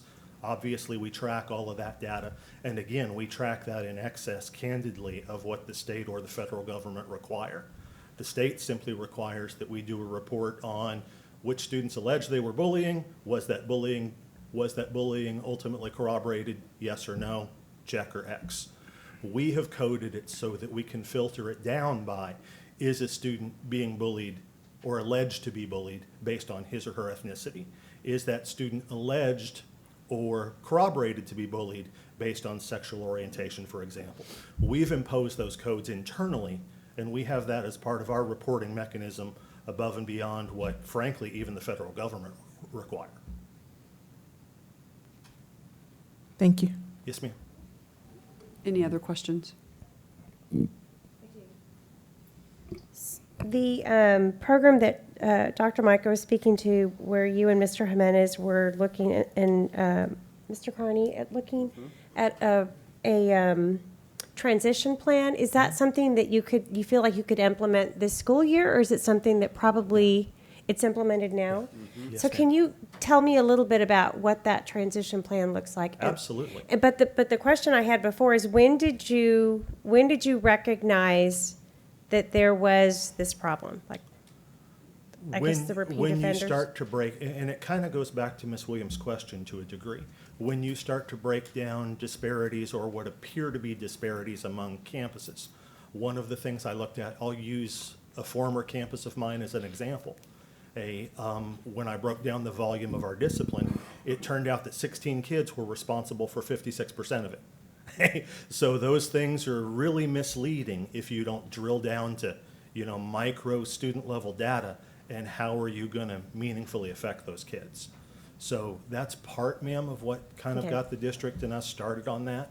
The other part of it, again, to Ms. Williams' point, is even though the state says we're no longer going to track this, how are we going to make sure that kids, regardless of their environment, have access to those kind of resources, those kinds of supports? The other part of your question was about what the transition plan looks like specifically? Yes. Yes, ma'am. House Bill 2184, passed this past legislative session, requires a couple of things specifically. Number one, every student has to have a personalized transition integration plan. TEA loves getting paid by the syllable. It's a little more grandiose than it sounds, because what ultimately ends up happening is you have to convene a committee to include the principal, to include a counselor, to include all the affected teachers, to include a school resource officer, and to include a licensed clinical social worker to make a determination about the efficacy of that student's placement. All that the principal has to do at that point is say, I'm changing some aspect of this kid's schedule, I'm not changing some aspect of this kid's schedule, mission accomplished. That's all the state requires that you do. That's the must in that bill. There are some mays in that bill that include the FIE, the special ed evaluation that we talked about. It also includes the opportunity to look at well-being, back to one of Dr. Micah's initiatives, back to testing resources, back to the need for any kind of counseling, back to what transition, what engagement, what community-based resources are available to those students. So that's the more intensive plan that we've created for those students that you're referencing who might find themselves habitually in an alternative school setting. And principals complete that in conjunction with those staff members. Then one of Dr. Carney's responsibilities, based on Mr. Kennedy's direction, the principal at the alternative school, is to go out to home campuses and help assist those kids in that transition once they're released back to their home campus. Thank you so much. Yes, ma'am. Okay, so I'm going to then say something that he's not saying, but maybe you picked it up. Dr. Brummett has a huge equity lens in which he looks at things. He took a look on his own and took a look at some of the stuff you're talking about, Ms. Williams, and the things that you're talking about. And he saw the need there and developed a plan and brought it to Mr. Jimenez, that then brought it to me to say, I think we can do some good here. Because I can see some things that are potential issues. Because again, as a principal, he did it and he spoke about that, but he's now doing it as the Executive Director of Student Support Services, is really taking a look as a system. How are we doing? And then addressing, as he said, he had 16 kids that made up for 56% of the discipline. Looking at that at a district level now, that's something new that we have not done. But he has figured out and then developed a plan along with Dr. Carney, Mr. Jimenez, and Bryan Kennedy over there, and that they're working on it. Now, we don't know the results yet. We'll find out at the end of the year what's that looking like. But I think you guys have worked with me now long enough to hear about ROI and our return on our investment. That's what we're going to be doing is, so what's the return that we got as a result of doing this? Did we see some things happen? And again, some of it is, Ms. Williams, to what you're talking about, at our lower socioeconomic campuses, they're not even aware of some of the resources that are there. So as they're coming back, we're taking that step through, and by we, I really mean Dr. Brummett and his folks, on contacting the parent and saying, do you know about these resources that are available to you? And let us help you with them. Rather than simply, you're on your own. It's us taking that extra step and trying to help them and assist them to make sure that all the resources that we have, they're aware of and what they choose to do. Because remember, if we want to test a child for an FIE, a full individual evaluation, through special education, the parent has to sign off on that. And so we need them to be a partner. So I think that's what we're interested to see, the results of what Dr. Brummett and Mr. Jimenez and those folks have done, to see what's that done this year for us and those students. Mhm. Yes. Okay. Thank you, Dr. Brummett. Thank you. I promise this is the second to last slide. Okay. So really, these are some of the programs that we've brought up in the past. I know Tyler Shoesmith is a very integral part of these programs. So these programs are in place to address the discipline issues, but also to provide training across the district and these campuses so that they have these programs in place to pretty much provide a guide of what student conduct should look like, and also to address some of the issues that we see in the discipline. And then the annual report is actually provided to us across the lobby. It's also available online. So we have actually linked all the TAPR reports by campus and by district. It goes straight to TA, and there's multiple years. If parents, community members, staff are interested in looking at that, the TAPR reports available throughout the last few years. Any questions? Any final questions? No. Thank you, Dr. Galindo and Dr. Brummett. Appreciate it. That was a Thank great you. presentation. Thanks for answering all the questions. Well, you get to have me one more time. Oh, because okay. I have another presentation. Let as me well. call it, okay? Item C, Northeast ISD Parent and Community Feedback Survey. Dr. Galindo? Or did you want to talk first, Mr. Garrett? Hi. Jarrett, did you want to talk first? I'm going to turn it over to Dr. Galindo. Thank you. You spoke enough a minute ago, answering the questions. Good evening again. So I have an opportunity to present results from our 2019-20 school parent and community survey. So this is our second year actually implementing it. Last year was the first year that we distributed this survey, and we took away feedback that was provided from the community. So, for example, there was some feedback on implementing middle school soccer, and so we took that feedback as well. So really the results that I'm about to share with you are based on the responses from our parents that were invited to participate in via email, and the responses that we received through the links on our district website and our social media platforms. You might have been aware of those that came online early January. So before I present the results, I want to describe the intent of the survey.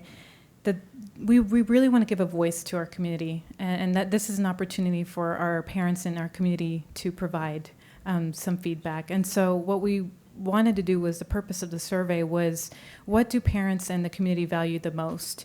And what could the district maybe be offering that it's not currently offered? So the description of the survey questions, we actually asked the Net Promoter Score question, which is, on a scale of 0 to 10, how likely are you to recommend any ISD to someone you know?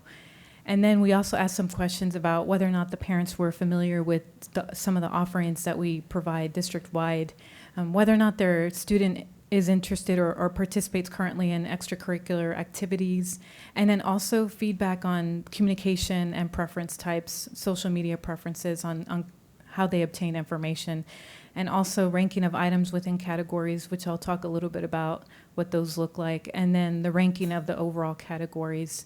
And then the big one really was the open-ended question that we actually gave parents an opportunity to actually write what they would like to see offered and expanded in our district. So a little bit about our responses. Back in December, we sent out an initial email to 55,443 parents. And a week after that, we sent out a reminder email to those that hadn't completed yet. And so out of the 55,443 emails that were sent to parents, we had 4,900 responses from these emails, and that yielded a 9% response rate.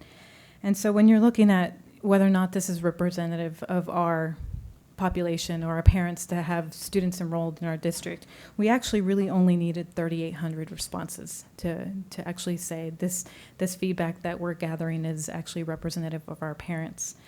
And then on top of that, whenever we opened it up to the community through social media platforms and our district website, we actually had about 532 community responses. So the results that y'all see tonight will be based on the parent and the community responses. So how likely are you to recommend Northeast ISD? We had 48% of our respondents rate our district a 10 out of 10. And so that, when you're looking at the 0 to 10 responses, the overall average was an 8.5 out of 10.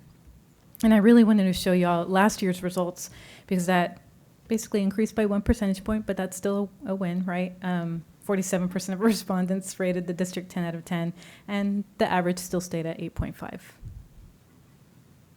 And so how familiar are you with what the district offers? We had about 96% of respondents self-report that they're somewhat to extremely familiar with the district's offerings. Now, of course, this is based on perception of what familiarity, but nonetheless, we still have that data. Preferred methods of communication. Of course, last year we had some learning and some takeaways from that. Text message was an open-ended feedback response that we got. So this year we modified the survey and we added text message as an option. So parents could select as many as that apply. And so email was the top-rated method of communication at 92%, followed by our text messaging and automated phone calls. So people love texts. Respondents were asked which social media platforms they used for both district and campus pages, and so you'll notice that the majority of respondents use campus Facebook pages followed by a district Facebook page, and our Instagrams were followed by campus Twitter and our district Twitter accounts.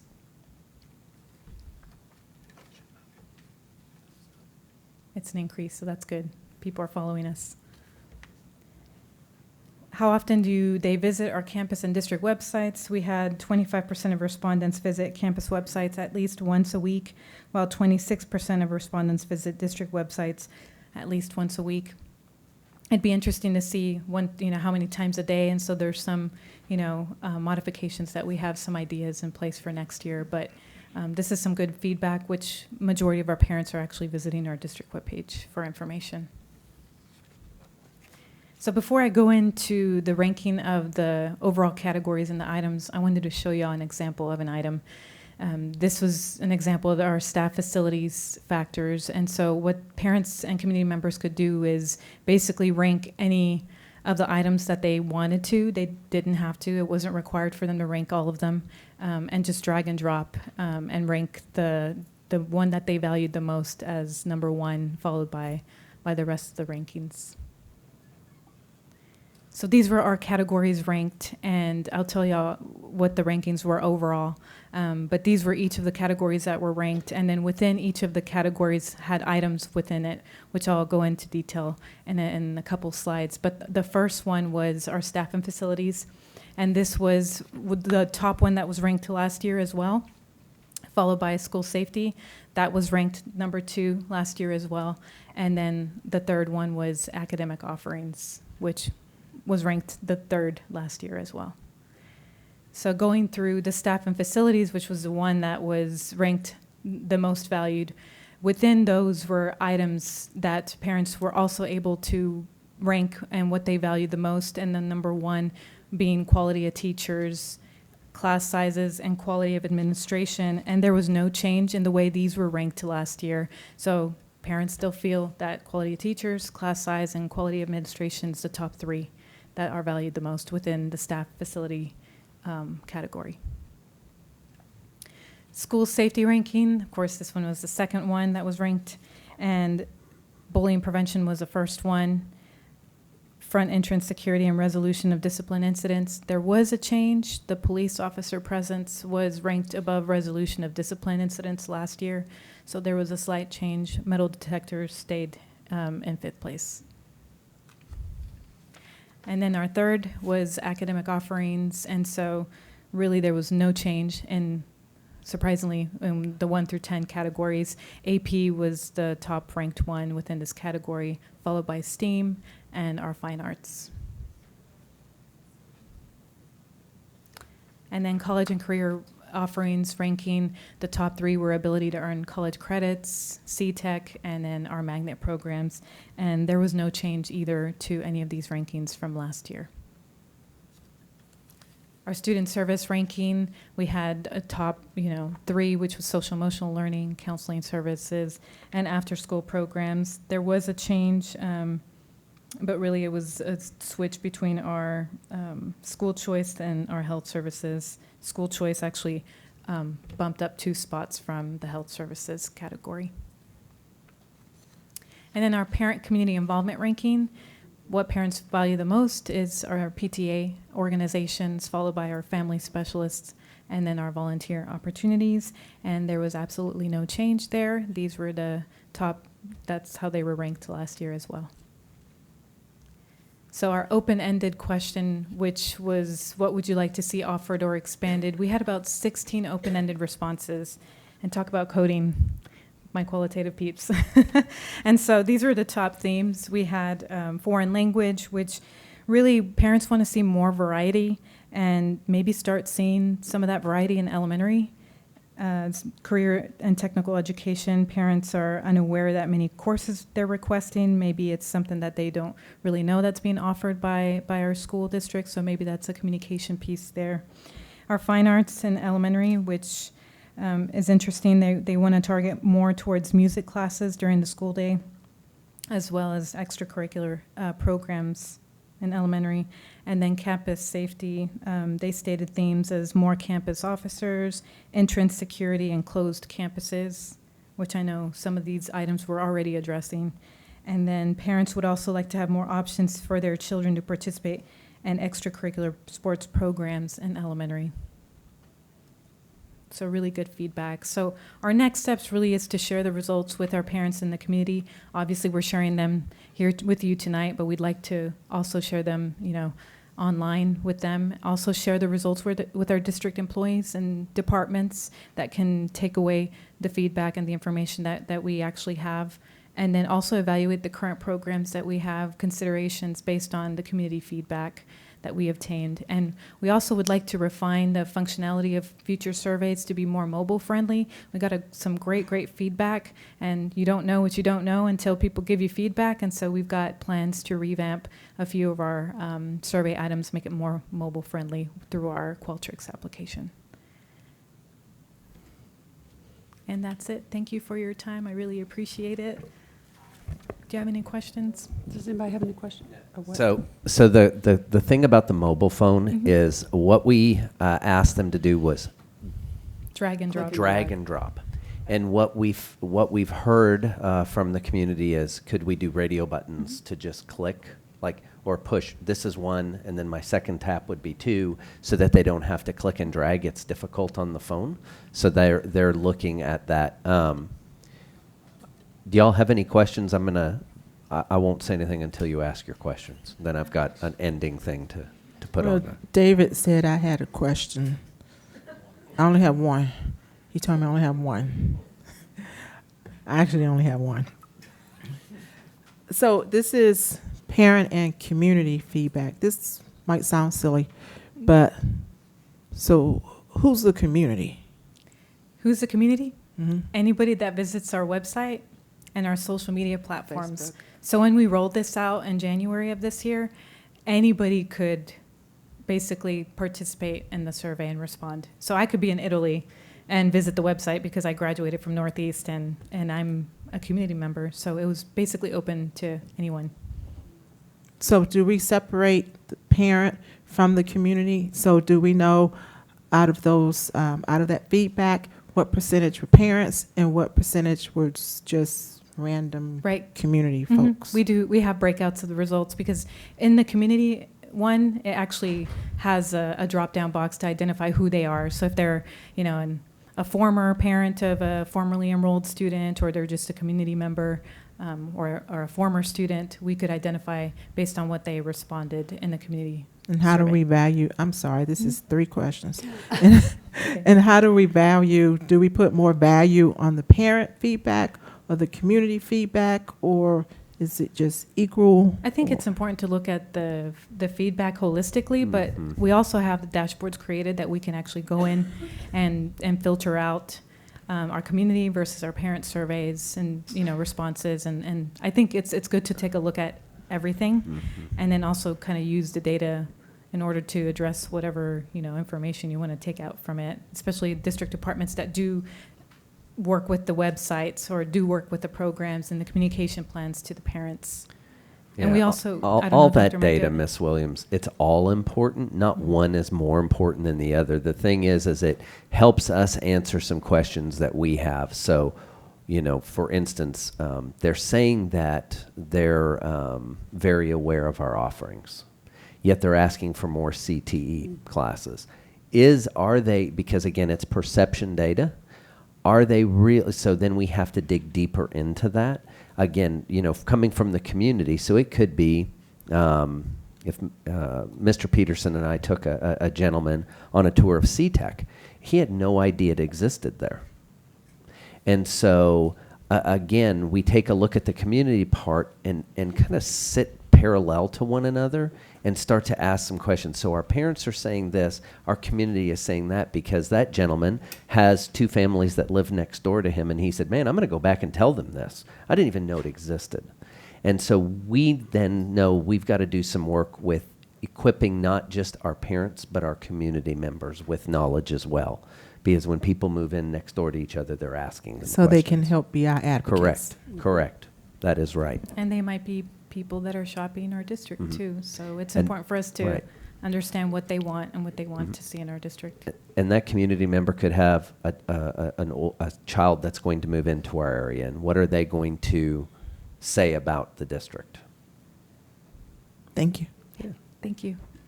David, did you have a question? Well, first of all, I think we're going to move your office to the CTEC facility, because every month it sounds like you're there doing something. So I did have a question. I was surprised to see the pre-K so low, considering it's such high demand. Is that because we have rolled out an organized program, you think, or is there something else where it's not being as rated as highly? So I thought it was interesting because, this year was the first year of West Avenue pre-K opening, and we had rolled out this survey after the announcement, and so it was still rated 10 on the list. But we do see higher elementary parents. And I think the pre-K question is going to hit those families that actually are going to have kiddos accessing that resource, and that population is not greater than the K through 12 population. And when you look at Correct. the number of participants, it's not significant enough to be able to say pre-K would rise to the top.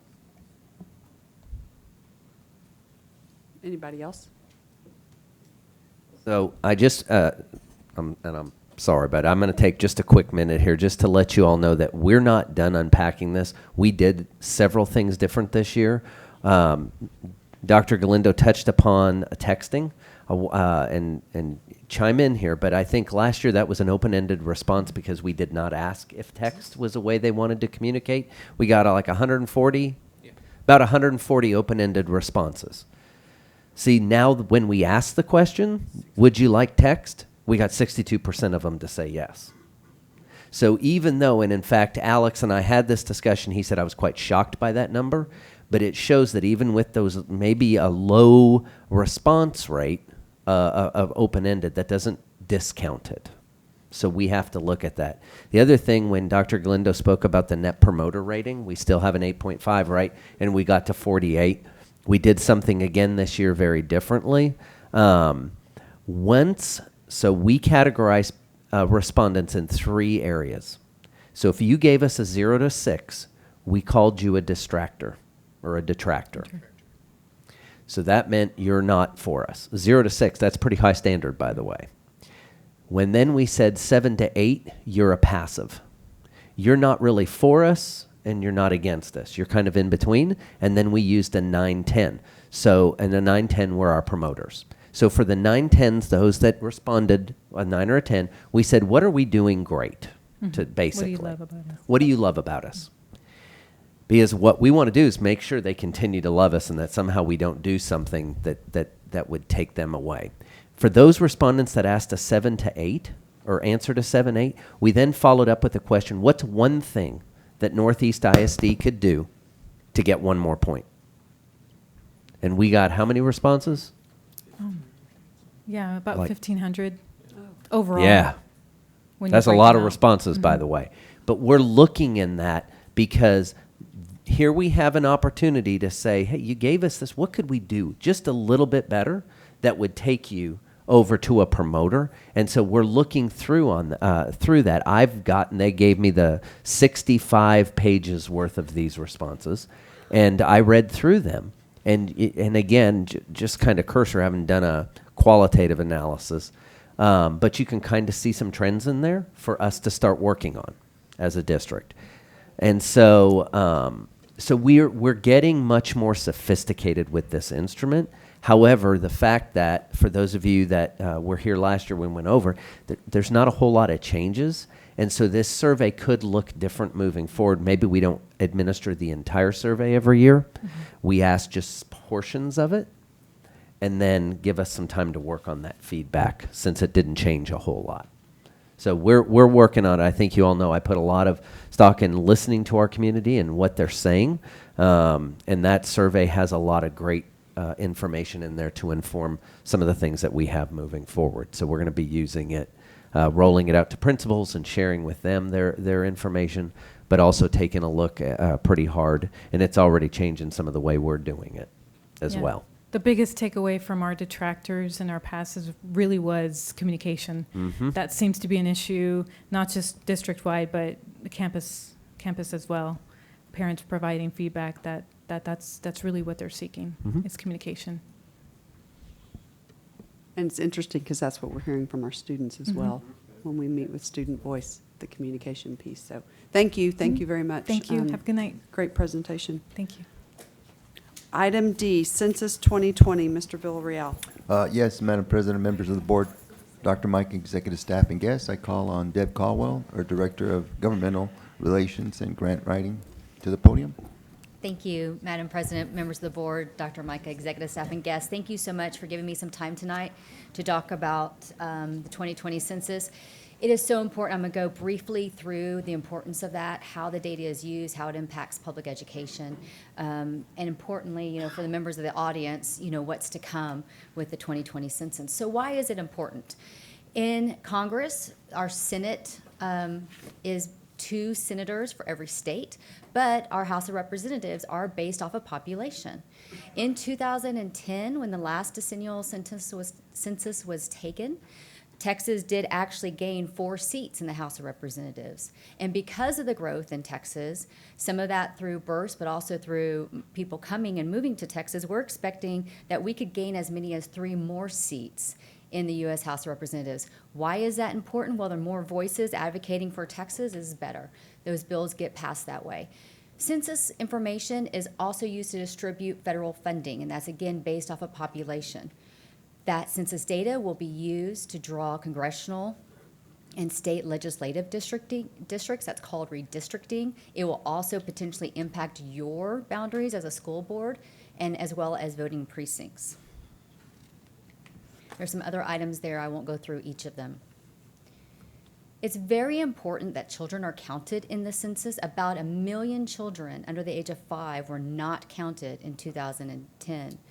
There's some reasons for that. Maybe a child is shared between 2 households as far as dual custody, and one person thinks the other person counted that child. Sometimes a person is pregnant and does not think that that child will be delivered by the time of the date that the census provides. So there are some reasons why children are not counted, but it is the most underrepresented population group that is not counted in the census. So it's so important in our work to make sure the children are counted. The Census Bureau identifies what are called hardest to count census tracts. I'm going to show you those 5 census tracts as they appear in Northeast ISD by attendance, elementary, middle, and high. So on the screen first is elementary attendance. These are the 5 census tracts. You'll see that they're mainly in the Larkspur, Harmony, Hills, Ridgeview, Jackson, Keller, and Almost area. These are those same 5 tracts. I'm not changing tracts on you. I'm changing middle school attendance on you now. So you can see that those tracts are mainly in Eisenhower and Nimitz. And then, of course, that would be our Lee and Churchill clusters. What's new in the census? Well, technology is making everybody's lives better, of course. We're going to be able to respond to the census online and also by calling into a phone and completing our questionnaire by phone. There still is the traditional mail response as well. The Census Bureau is hoping that that technology, the addition of phone and online, is going to cut down the number of household visits that they'll actually have to make, where the census workers knock on the doors and evaluate who's in the household. The questionnaire includes name, address, phone number, age, date of birth, sex, race, and origin of the people in the home that's reporting. They're also going to ask if that home is rented or owned, and if the people within the home are relatives to each other.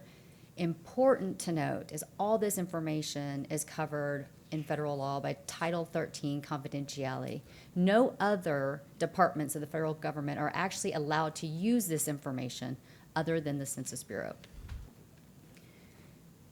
Unfortunately, there are scammers out there who prey upon especially elderly folks or uneducated folks who will try to use the Census Bureau to get credit card numbers, to get bank account information. So this is so important that we talk to all of our neighbors, especially our elderly community. The Census Bureau will never ask you for your Social Security number. They're never going to ask you for money or donations, or especially for a political party, and they will never need your bank account or credit card account numbers. So please help us educate everybody in the community that these are not questions that are on the census. Where are we at in the outreach? We've gone through the education phase. We're in the promotion phase. I'm here to promote it as your liaison with the city and the county's joint efforts. And then hopefully that will result in motivation and action by participants. You can get involved by following the U.S. Census Bureau on Twitter and Facebook. And the joint effort here locally is San Antonio Bear Count Me In, and they have a Facebook presence. Northeast ISD is coordinating with those local folks on the ground. I'm presenting to you guys tonight. I have already presented to principals. I've also done some PTA meetings. I've gone out to Oak Meadow, Kruger, and I have a few others coming up. My job is to make sure that we communicate the information with all staff. So I'm working with Mrs. Chancellor's department on how we can get that information out. We are also providing facilities free of charge for the trainings that the Census Bureau needs to do for those numerators, for those people who actually go and count folks. So that's taking place. Some key dates. The mailers will actually be going home in March, so that self-response piece will start in the middle of March. But in the United States, we actually have Census Day on April the 1st. That's not an April Fool's joke. We actually do have Census Day. They will start following up with people who have not responded by online, telephone, or mail in May. In August, that data collection should be complete, meaning that includes those folks walking neighborhoods to get that information so that they can deliver that report to the president in December. I'm happy to answer any questions that you may have. Any questions for Deb? No? Yes? So knowing that this plays into our district with the census, when do we envision that coming before the board or the district to start looking at those boundaries and how it impacts us specifically? So Dr. Galindo, Rick Lopez, and I have had some preliminary discussion about what we can expect as far as timing goes. So once that information is delivered to the president in December, we will probably get it in January. So Dr. Galindo will start to analyze that information, and what triggers it is a change in population. When the change of population exceeds a certain threshold, then we have to balance out the single member districts again. And Rick Lopez, of course, will be involved with that as well. And you anticipate that could be a reality to have to? Yes, we anticipate that over a 10-year time frame, we certainly have seen growth in our district in certain areas, as well as declining population in certain areas. Mm-hmm. So there certainly could be a need to redraw some of our boundaries. And I assume with it being state legislative, the impacts there, that the next session will be heavily weighted towards this issue, and so we need to do what we can to keep education on the forefront. I could not have much as said we it can. any better than that, Mr. Byer. They are going to be very distracted by redistricting when they come back and convene in Austin in 2021. It's going to be very difficult to get other legislation through while they're so focused on that. So yes, we have to keep the pedal down and make sure people are thinking about education, that it's not fixed, it's not done, we still have more work to do. Anything else? Thank you. Thank you. Deb. Item 9, new business for possible board action. A, board policy. 1, possible action regarding board policy FDB local intra-district transfers and classroom assignments, second reading. Mr. Jimenez.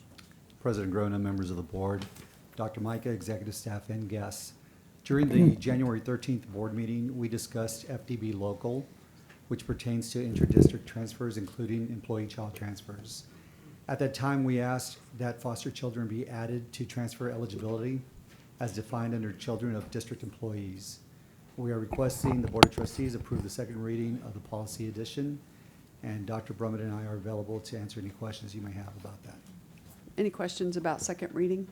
I just actually wanted to say that I appreciate the district looking into this. It affects 65,000 people in the district, but it did affect some people in District 4. And I think it was a great change to the policy, so thank you for bringing that forward to us. Thank you. Do I have a motion to approve the second reading of FDB local intra-district transfers and classroom assignments revision as presented? So moved. Thank you, was that Mr. That was Byer? me. Thank you, Mr. Byer. Do I have a second? I second. Thank you, Mr. Leos. All those in favor say aye. Aye. Opposed, the motion carries. Item 2, possible action regarding update 114, second reading. Ms. Turner. Does anybody have any questions about this second reading of update 114? Yes. Sorry. Go. Only one question, David, okay? And Can I'm I probably phrase going it to in have the the form answers. of I'm probably going to have the 42 answers for you. sub-questions? Yeah. 42 sub-questions.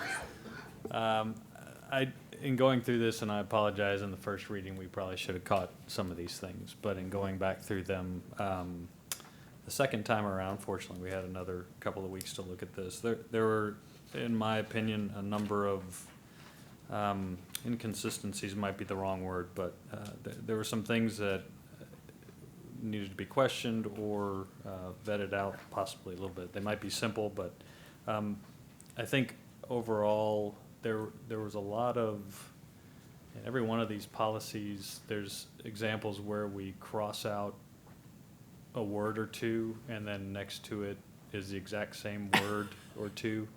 And so, I mean, it doesn't change the policy any, but I was curious as to why we did that. It didn't seem like there was any, I'm looking at BE local on the very. So for instance, 1 of page 3. 23. Yeah, page Where it 23, it says. the number 2 and then crossed out 2 or Or seventh calendar. second Monday, Uh-huh. and then crossed out is the exact same thing that says second Monday. 5:30, 5:30? Uh-huh. Yeah, so it looks like it's not changing anything, but it seemed like a lot of extra work that didn't really do anything, so. Yeah, so these suggestions come from TASB. Right. And so those color-coded options like that, David, Yes. are coming from TASB Okay. to us. Okay. So that's how they're tracking their changes. Okay. Does that make sense? Now, why they do that, I don't know. Okay. That's how they sent it to us. I'm not exactly sure. Okay. I will try to go through these. But yes, I see that. Quickly. And again, it's, We thought you had Peggy in the corner with a red marker. no. Crossing out. I mean, some of it is very intriguing, how they send it Yeah. to us. Yeah. So somebody got, I guess, paid to spend some time doing that or something. Maybe, I don't know. So on the same page, 23 on BE local, one thing I did notice is actually not a change, but the last line of regular meetings suggests that we are to reconvene into public, with the public agenda no earlier than 6:30 PM. That is in the regular meetings, the very last line. Good catch, it should be 6:15. 6:15, we need to Mhm. change that. I mean, some days, yes, obviously, it's 6:30, but. I think our agenda. No, actually but our has agenda 6:15 says on no it. earlier than Yeah. 6:15. The next one I had was on BED local. So that'd be starting on page 26. Uh-huh. Where did I find it? It has to do with public comment being at the beginning of the meeting. Okay, so I can explain that to you. Yeah. So, there is page 79. That is this same BED local. Correct. And that is it's crossed through on that page. Okay, I missed And that the then. change didn't get onto this. So that's Okay. why page 79 is added at the back, because that's striking through that. So there, Okay.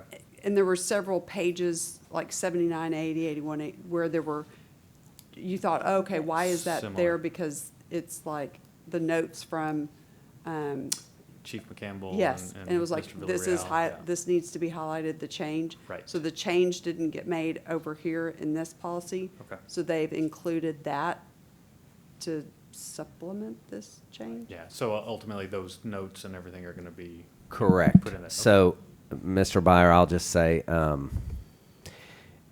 you won't get them like this again. You know,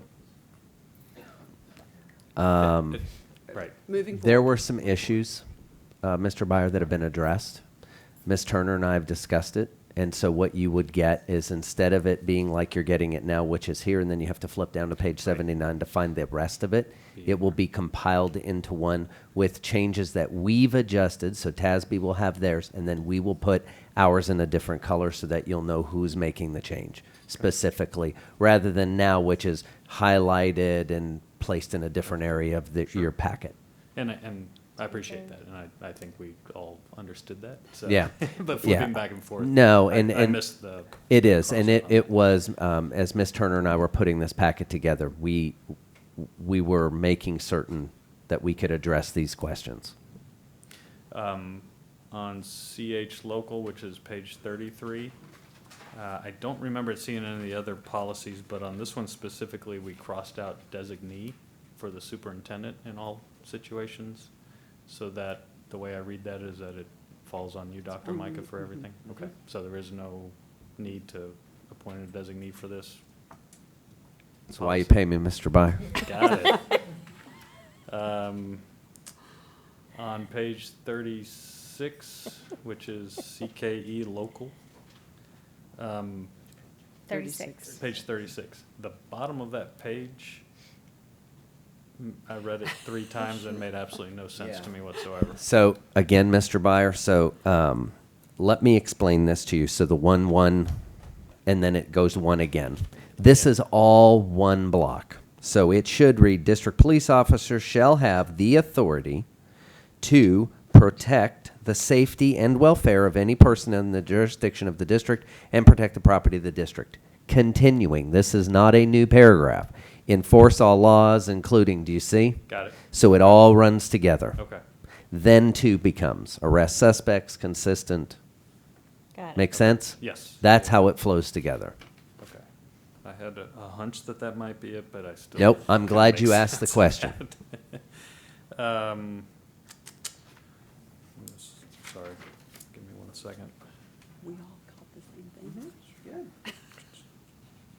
Good. On page 58, which is FDE local. Let me get there, sorry. Oh, goodness. I can't even get there. It talks about consistently dangerous schools. Where? Hold on, let me find it 58. again. Page 58. Consistent. The very The last bottom, one. yes. Is that defined anywhere else in our policies are within the district? Dr. Brummett, you have FDE local, do you not? So from a persistently dangerous school, is that defined? What that? There are guidelines that are issued via TEA. Mr. Byer, the distinction actually works to the district's benefit in this scenario. I don't get to compliment TEA very often, so I'm relishing this opportunity. But one of the things that they did that's really been beneficial to public school districts is they removed assault bodily injury from those criteria of a persistently dangerous school.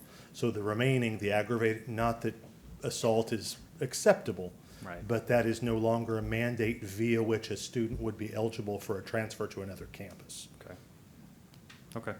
No, it's helpful. It had that word in there, and if Yes, sir. if we're using that as a guide to allow people to have a course of action, then Yes, sir. make sure it's identified.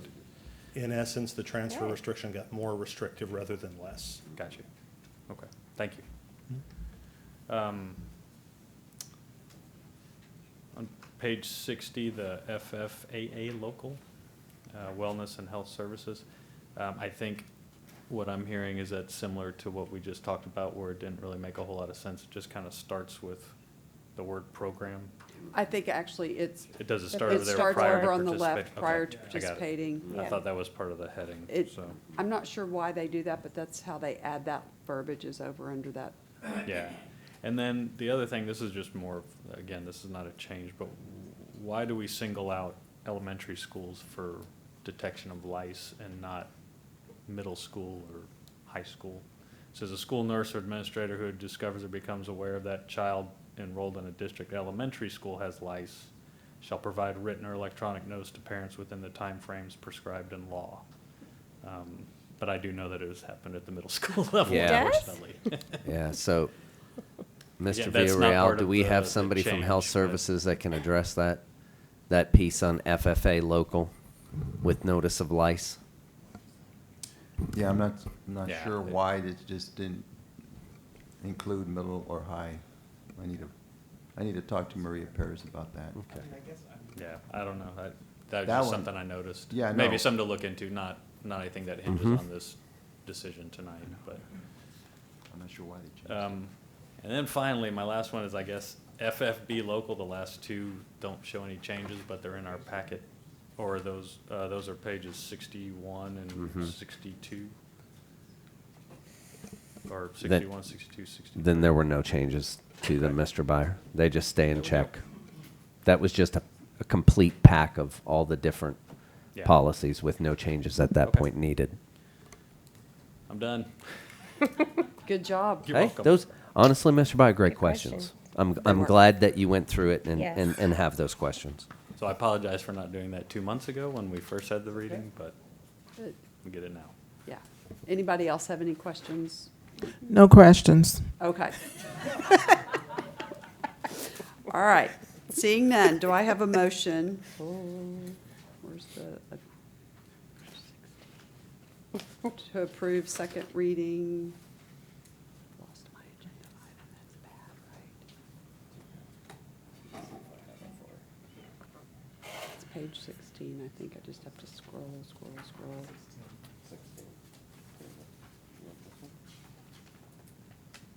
I just have to approve second reading, right? Do I have a motion to approve second reading of above-listed local policies included in Update 114 with additional revisions to policies BED, CKC, CKE, and DH as presented? So moved? Thank you, Mr. Byer. Do I have a second? Second? Thank you, Mrs. Winkley. All those in favor say aye. Aye. Opposed, the motion carries. Item B, Instruction and Campus Administration. 1, possible action regarding Proclamation 2020 instructional materials.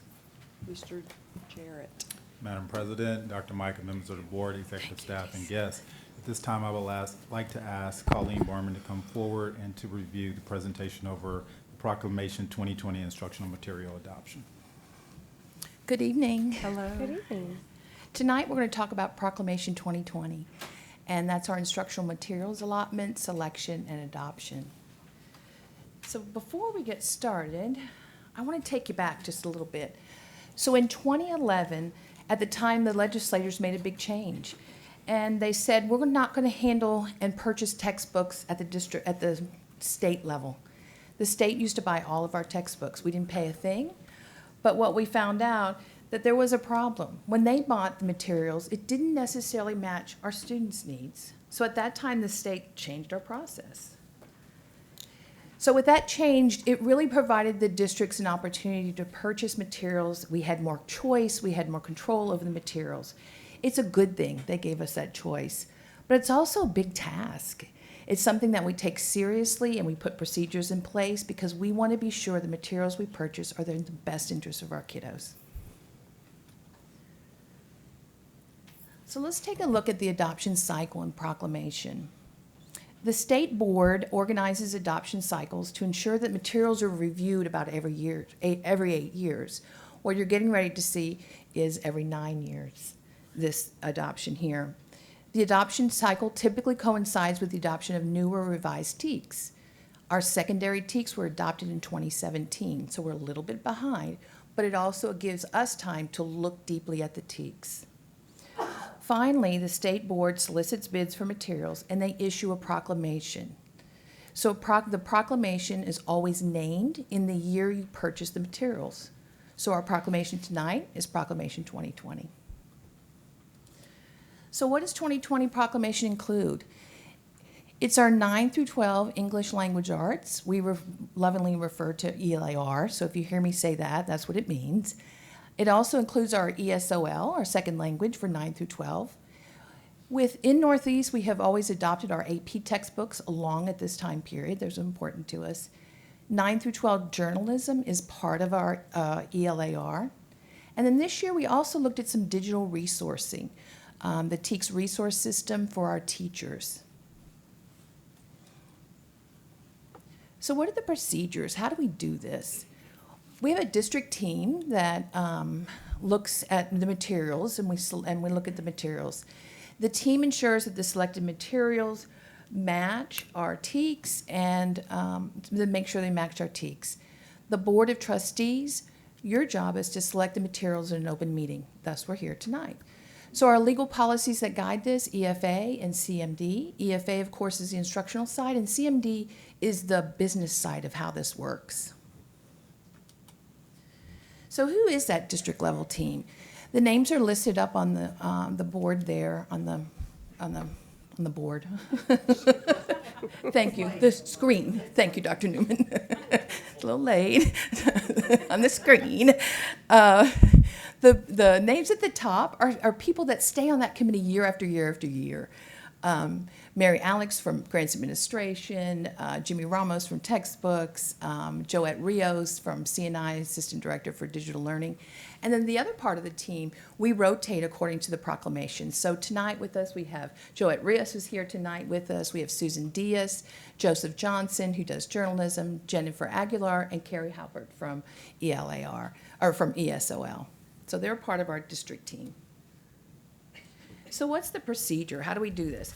So we codified our work in a booklet for you, and we hope that it was helpful to you. It really contains 3 phases.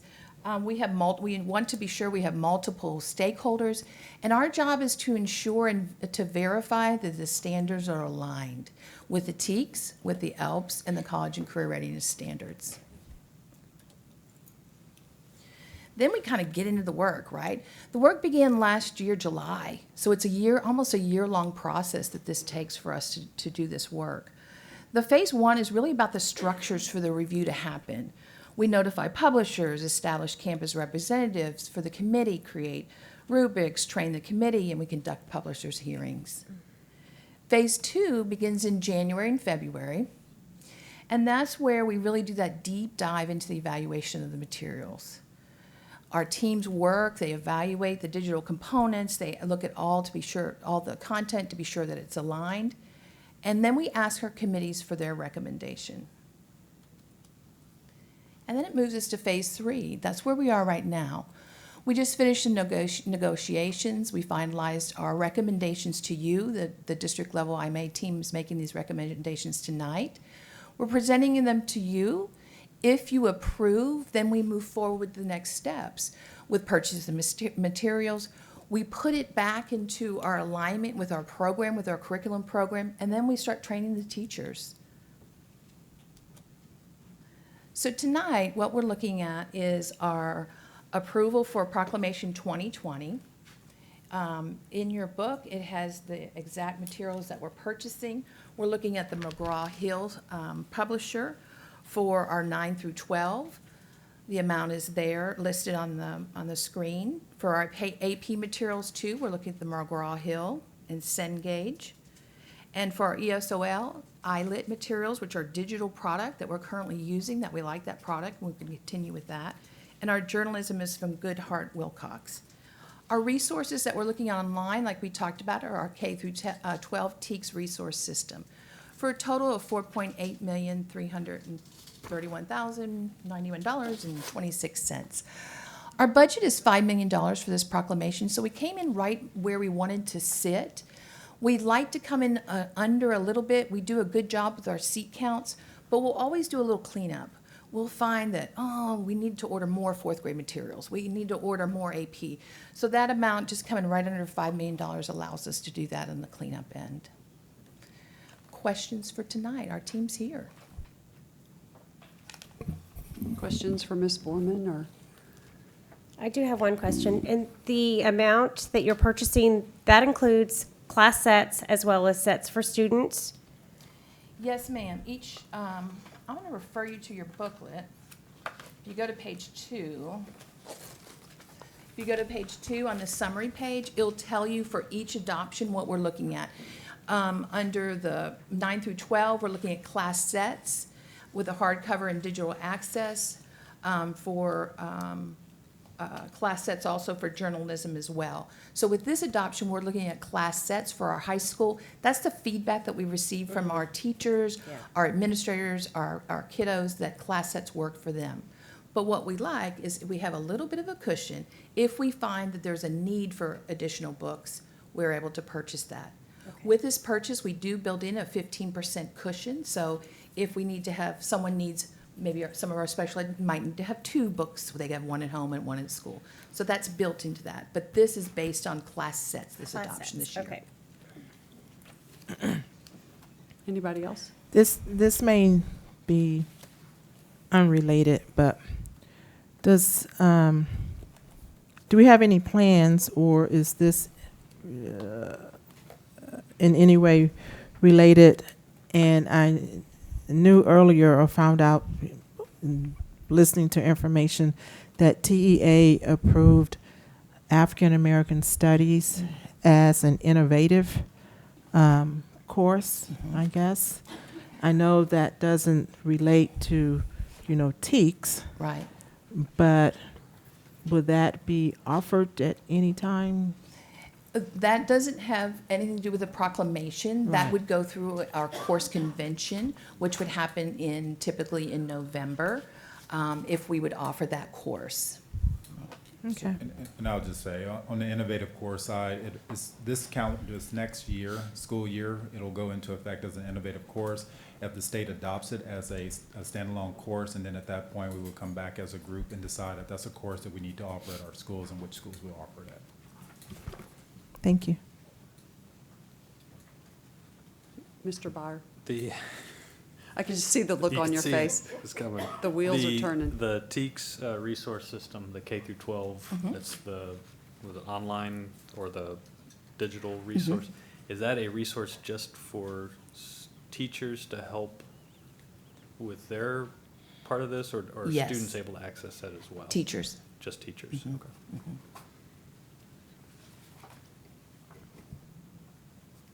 Okay, anybody else?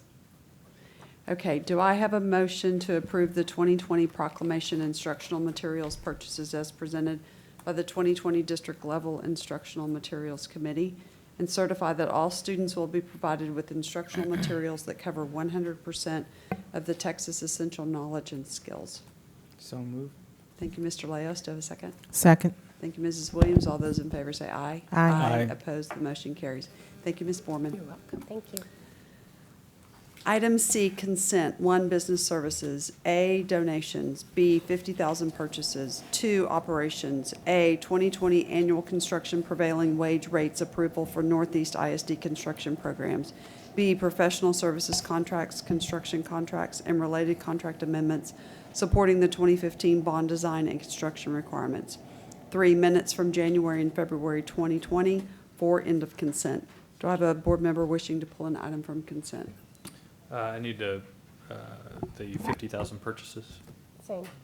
Okay. Would someone like to make a motion to approve consent without item 1B, 50,000 purchases? So moved. Thank you, Mrs. Williams. Do I have a second? Second. Thank you, Mr. Laos. All those in favor say aye. Aye. Opposed, the motion carries. Okay, David, 50,000 purchases. I had 2 questions. Two questions. The first one is in category under procurement, the TIPS Region 8 Purchasing Co-op. We have a purchase for $11 million, and I'm curious as to what that is. We don't have any additional information about that.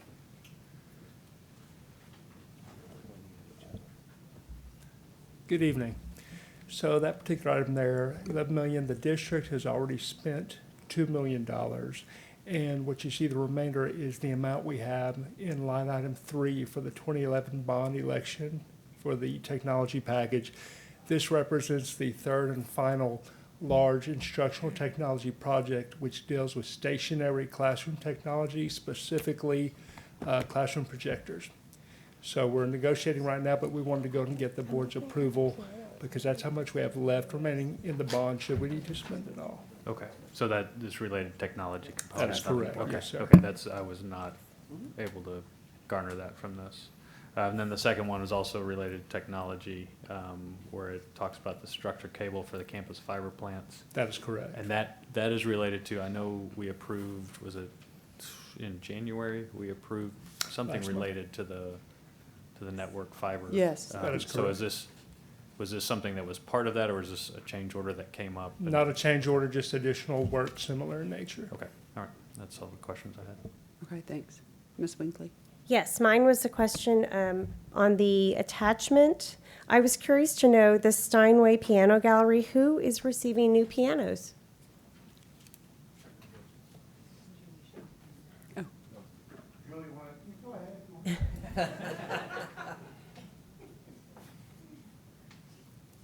Good evening. Good So we evening. are so very fortunate that at Lee High School, that we will have operating 2 auditoriums on that campus. So it will be our only campus that has 2. But the really great part of that is since we have NISA and we have Lee Fine Arts there at that campus, that will allow for more productions. Because of the new auditorium, we needed a baby grant. Okay, how exciting. Congratulations very to them. excited. That's awesome. Thank you. Thank you. Thanks. Anything else? Okay, so do I have a motion to approve C1B? So moved. Sorry, I was waiting for you to finish that. I can sit here all night. Do I have a second? Second. Thank you. All those in favor say aye. Aye. Opposed, the motion carries. Item 10, reports. A, financial statement review of expenditures, that's been provided to you. B, awarded bid report, that's been provided to you. Item 11, matters from the floor. The trustees welcome comments from members of the public during this time of the meeting. Generally, board members do not respond to public comments during the meeting, although members may request further information or a future agenda item on a matter raised during public comment. As explained fully in the board's written procedures for this time, the matters from the floor portion is a limited public forum. Accordingly, speakers may present on a topic related to district business for up to 3 minutes, but are not permitted to make 1, personal complaints about an individual staff or board member that should be raised using the district's grievance policies. 2, a personnel action. 3, a student disciplinary matter. 4, a complaint about a particular student. 5, or pending litigation. Any person who persists in speaking on these topics after being directed not to do so will lose the remainder of their time to speak and may lose their privilege of addressing the board at future meetings. We also welcome written comments at any time, either through email at board@neisd.net or by mail, care of the superintendent's office at 8961 Tesoro Drive, 6th floor, San Antonio, Texas 78217. Patsy Esterline. Will you keep time, Ms. Winkley? I've got it. Thank you.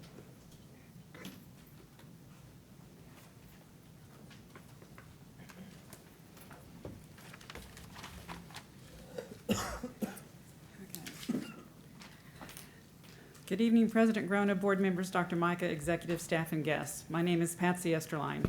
My office address is 6800 Park 10 Boulevard, Suite 123 North, San Antonio, Texas, 78213. I'm the president of the Northeast American Federation of Teachers. Tonight I want to talk about First Book. Last year, Northeast AFT partnered with the district to bring 40,000 free books to our kids in need. This year we want to bring another 40,000 free new books. We have met with Dr. Micah, Mr. Rudy Jimenez, and Dr. Jarrett. They are supportive of our efforts and will partner again. Yay! However, since last year, First Book has changed their requirements. Last year, they required 2,000 new First Book members, and we did that. Now, First Book only requires us to sign up 500 new members. With 4 elementary schools new to the Title I status this school year, getting those schools signed up will cover over half of the new commitment. Then if we pick up the new teachers or employees at last year's Title I campuses, that should bring us to the 500 very easily. However, the second requirement is this year we have to raise $9,000. It's a little daunting, but we just received word today that United Way of San Antonio is partnering with us and will donate $4,500 to get us halfway there. And our national AFT will contribute $1,000. And we've raised another $300 through the First Book fundraising tool. So we only have $3,700 to go.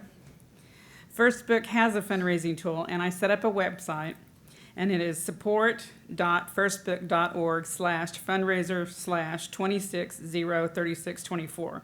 I'll email you the website tomorrow. We are hoping to have the book event this May, but it may be next fall. It just depends on how fast we can raise the rest of the money. We appreciate your support and that of the administration. And executive staff members and the 2 new board members, if you didn't fill out a form like this last year, I have some with me. And so you can fill it out tonight. So thank you. Thank you. Chris Torgerson?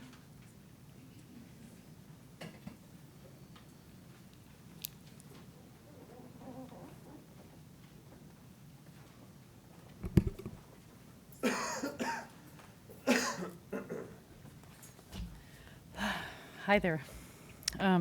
Good evening, Board, Dr. Micah, Chairman. My name is Chris Torgerson. I thank you in advance for your time and for allowing me the opportunity to address a few concerns of the Macarthur Orchestra families affected by the NEISD's decision to cancel international travel, which in turn caused the school and district to cancel the scheduled musical performance tour of Austria and Germany set to take place this Thursday. But first, I'd like to ask the board to take the time or consider allowing me to switch places with a few of the students who have waited for hours here despite the fact that we're in week 9 of exams and they've had multiple UIL competitions. Actually, while waiting, we learned that they got sweepstakes today.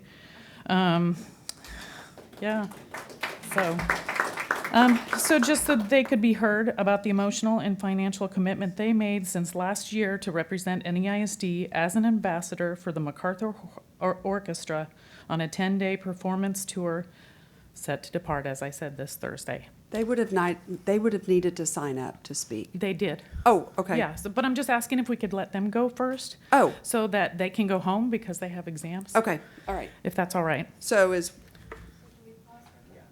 okay. So Teen Marty? Or you want to tell me who signed up to speak? Emily? Emily's. 2 of them have signed. Okay, Emily, I don't know how to pronounce your last name. That's why I didn't say Okay. it either. So, Do you want? And one- then is can they there a come up Claudia? together since they're- Okay, so one at a time, and you can get 3 minutes. Good evening, board. I'm a musician. I'm also an athlete, and I'm a junior at Macarthur. State your name, please. Oh, Claudia Banda. Okay, thank you. I'm a student, I'm an athlete, and I'm a musician at Macarthur High School. And I was going to go on the Austria trip, like Ms. Torgerson said, to depart this Thursday with the Macarthur Orchestra. Personally, I feel comfortable traveling to Austria and performing with this amazing orchestra we have at Macarthur. Performing in a foreign country and sharing the gift of music we have with others was what I've been looking forward to for almost 8 months now. Apart from that, we had the opportunity to explore a new culture with my close friends and gain new knowledge and skills that I would carry throughout my entire life. My family and I have been working hard to pay for this trip, and the fact that it has been taken away from me and many other families affected is unjust. I stand up here to share my stance on this trip, and I would like to say that I'm still eager to go on any trip that enhances my learning, especially one I can go on and enjoy with my friends. And I am upset that a third-party entity outside of my family has taken that opportunity away from me. Thank you. Emily? Hello, I'm Emily Sedigzadeh. I'm a senior at Macarthur High School, as well as concertmaster and president of the Macarthur Orchestra. And this May, I will be graduating summa cum laude. I'm here today to represent the students that were going to Austria this Thursday. All of us saved, planned, and rehearsed for this trip for the past 8 months. Last Wednesday, it was canceled. Last Saturday, it was on again. And last Sunday, it was once again canceled. You can only imagine how sad we were when we got this news. Our director, Dr. Garverick, struggled to get music out of us, and today we had our UIL competition, which we did receive all superior ratings in. What I am asking from you is that to recognize that we are all exceptional students. We are all college-bound students. And by not going to Austria, not only have I lost the experience, but I have lost the money that I could have used for college. I, among many others, am frustrated. I have sat through meeting upon meeting, trying to find a solution, but it seems as if we are only going through circles. I have read and listened to your emails and emails from the tour company, and it seems that you are more confused than I am. Please, let's find a solution to this problem that is in favor of me and my friends. Thank you. Ms. Torgerson, do you want to come back? Sure. Oh. Okay. I have a mint, but I'm so dry. Okay. I'm sorry. Okay. So, I thanked you for the opportunity, and now I get to address the concerns. My concerns are that NEISD neglected to consult the trip leaders before canceling the trip, that NEISD did not reach out to the travel company to discuss the consequences of cancellation, that NEISD neglected to vet the insurance company for the trip. NEISD did not consult with parents or participants who had the financial investment in the trip before in a timely manner. Based on the fact that we had committed to perform with the orchestra in Austria for an immeasurable educational opportunity per the way it was sold to us. I have it in writing in a bulletin dated back in June, and I quote that, an immeasurable educational opportunity. Because that cannot any longer take place, we want to know if any of these options have been considered. Number one, an apology to the NEISD community for how this situation was handled. Number two, a reschedule of the trip with no additional costs or incurred expenses, or the district covers any additional costs or expenses. Number three, that NEISD refunds the full price paid by families since they made this decision without any of the above considerations that I've already read. Number four, we asked that a board policy could be put into place to ensure that this type of thing doesn't happen in the future. Okay. Thank you for your time. Thank you. Is it Tina Marty?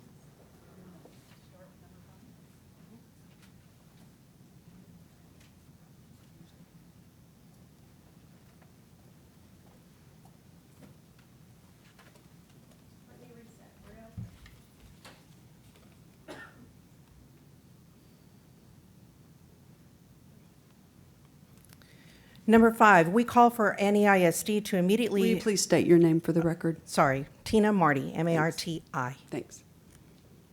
Number 5, we call for NEISD to immediately provide on accounting of all the monies received by the school for the musical performance tour, especially in light of this morning's cancellation of the letter of agreement with MCI.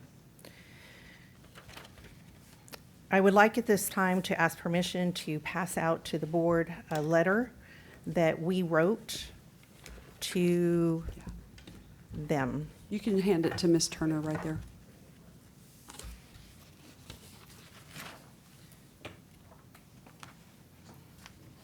And I will read this. Dr. Donna Newman, Mr. Jimenez, and Mr. Martinez, since these are the individuals that made the decision late Wednesday evening for the notification that was forwarded to us. On Friday, February 28, 2020, many of the Parents Austria participants attended a meeting in the Macarthur Orchestra Room. Also in attendance were Mr. Jimenez, Mr. Martinez, Dr. Garwick, Ms. Loveland, David Byer, and via phone, John Winscombe and staff of Music Celebrations International, MCI.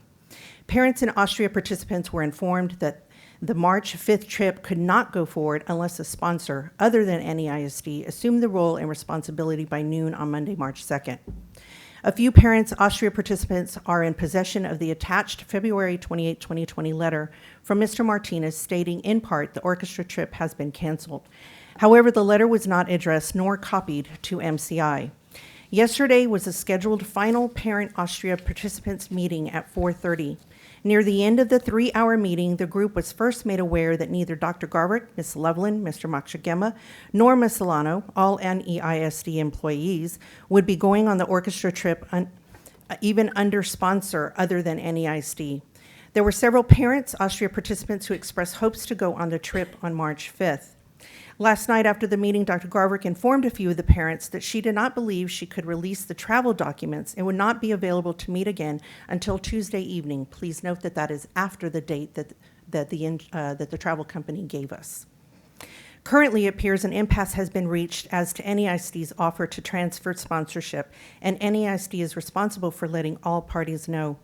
Given the late notification of the loss of both directors, the fact that NEISD and Dr. Garwick are responsible for the group's financials, are in possession of the required documents, and still under contract with MCI, it is unclear how any entity other than NEISD could assume the role and responsibility of sponsorship by the given deadline.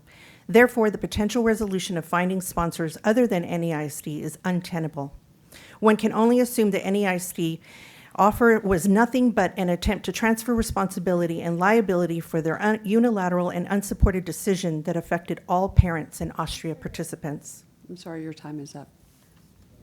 Thank you.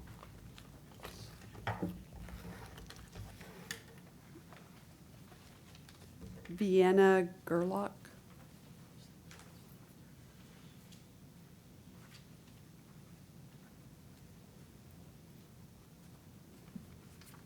Good evening. Thank you for your time, and I appreciate all of those from Macarthur that have waited here, especially the students. Thank you. My name is Vienna Gerlach. I am a mom of 2 NEISD children through the program K through 12. I had one graduate this year. I have another one in 10th grade in the orchestra program. Actually, both of them were in the orchestra program. We're big fans of it. I was also a graduate of the Leadership Northeast, so I had the privilege of working with many of you and meeting each of you. I'm sad to have to be here today because I don't feel that any of this should have happened with respect to the trip. I feel like it was completely handled inappropriately for the parents and for the students who have invested a tremendous amount of time, money, effort into this. Each participant paid $3,000, over almost $4,000 to go on this trip. I know my daughter worked to pay more than half of it. She's been working since October of 2018 to pay more than half of this trip.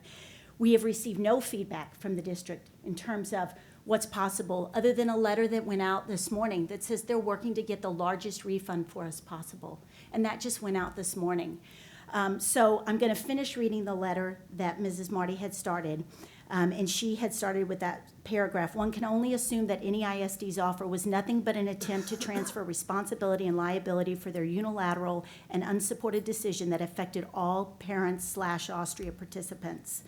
Per phone calls with John Wiscombe of MCI, it was discovered that MCI was never contacted prior to NEISD's decision to cancel international travel and no longer sponsor the trip. It was also discovered that to date, he had not received official written notice from either Dr. Garvrick nor NEISD that the trip had been canceled. This information was never disclosed to the parents or the Austria participants at either the Friday meeting, which was several hours, nor the Saturday evening meeting, which was another 3.5 hours. We were never told that. That information was never shared with us. Many of us were left believing that there were options on the table to still go. And I know that the children, I'm speaking from mine, the emotional roller coaster, pack your bag, don't pack your bag, pack your bag, was just overwhelming. It is imperative that you just, in our letter, we ask that it is imperative to all parents, Austria participants, that that February 28th letter be sent out to the parents.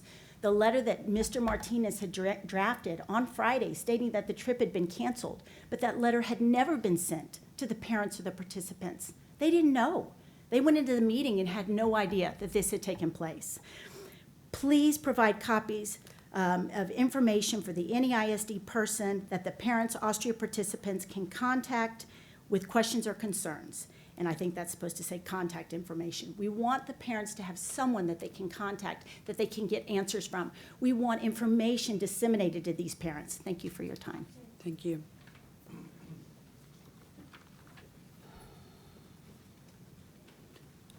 Item 12, discussion and possible action regarding board members' request for items to be placed on a future agenda and our request for reports from the administration. Does anyone have anything? Seeing none, item 13, adjournment, and the time is 9:18. Thank you, everyone, for being here.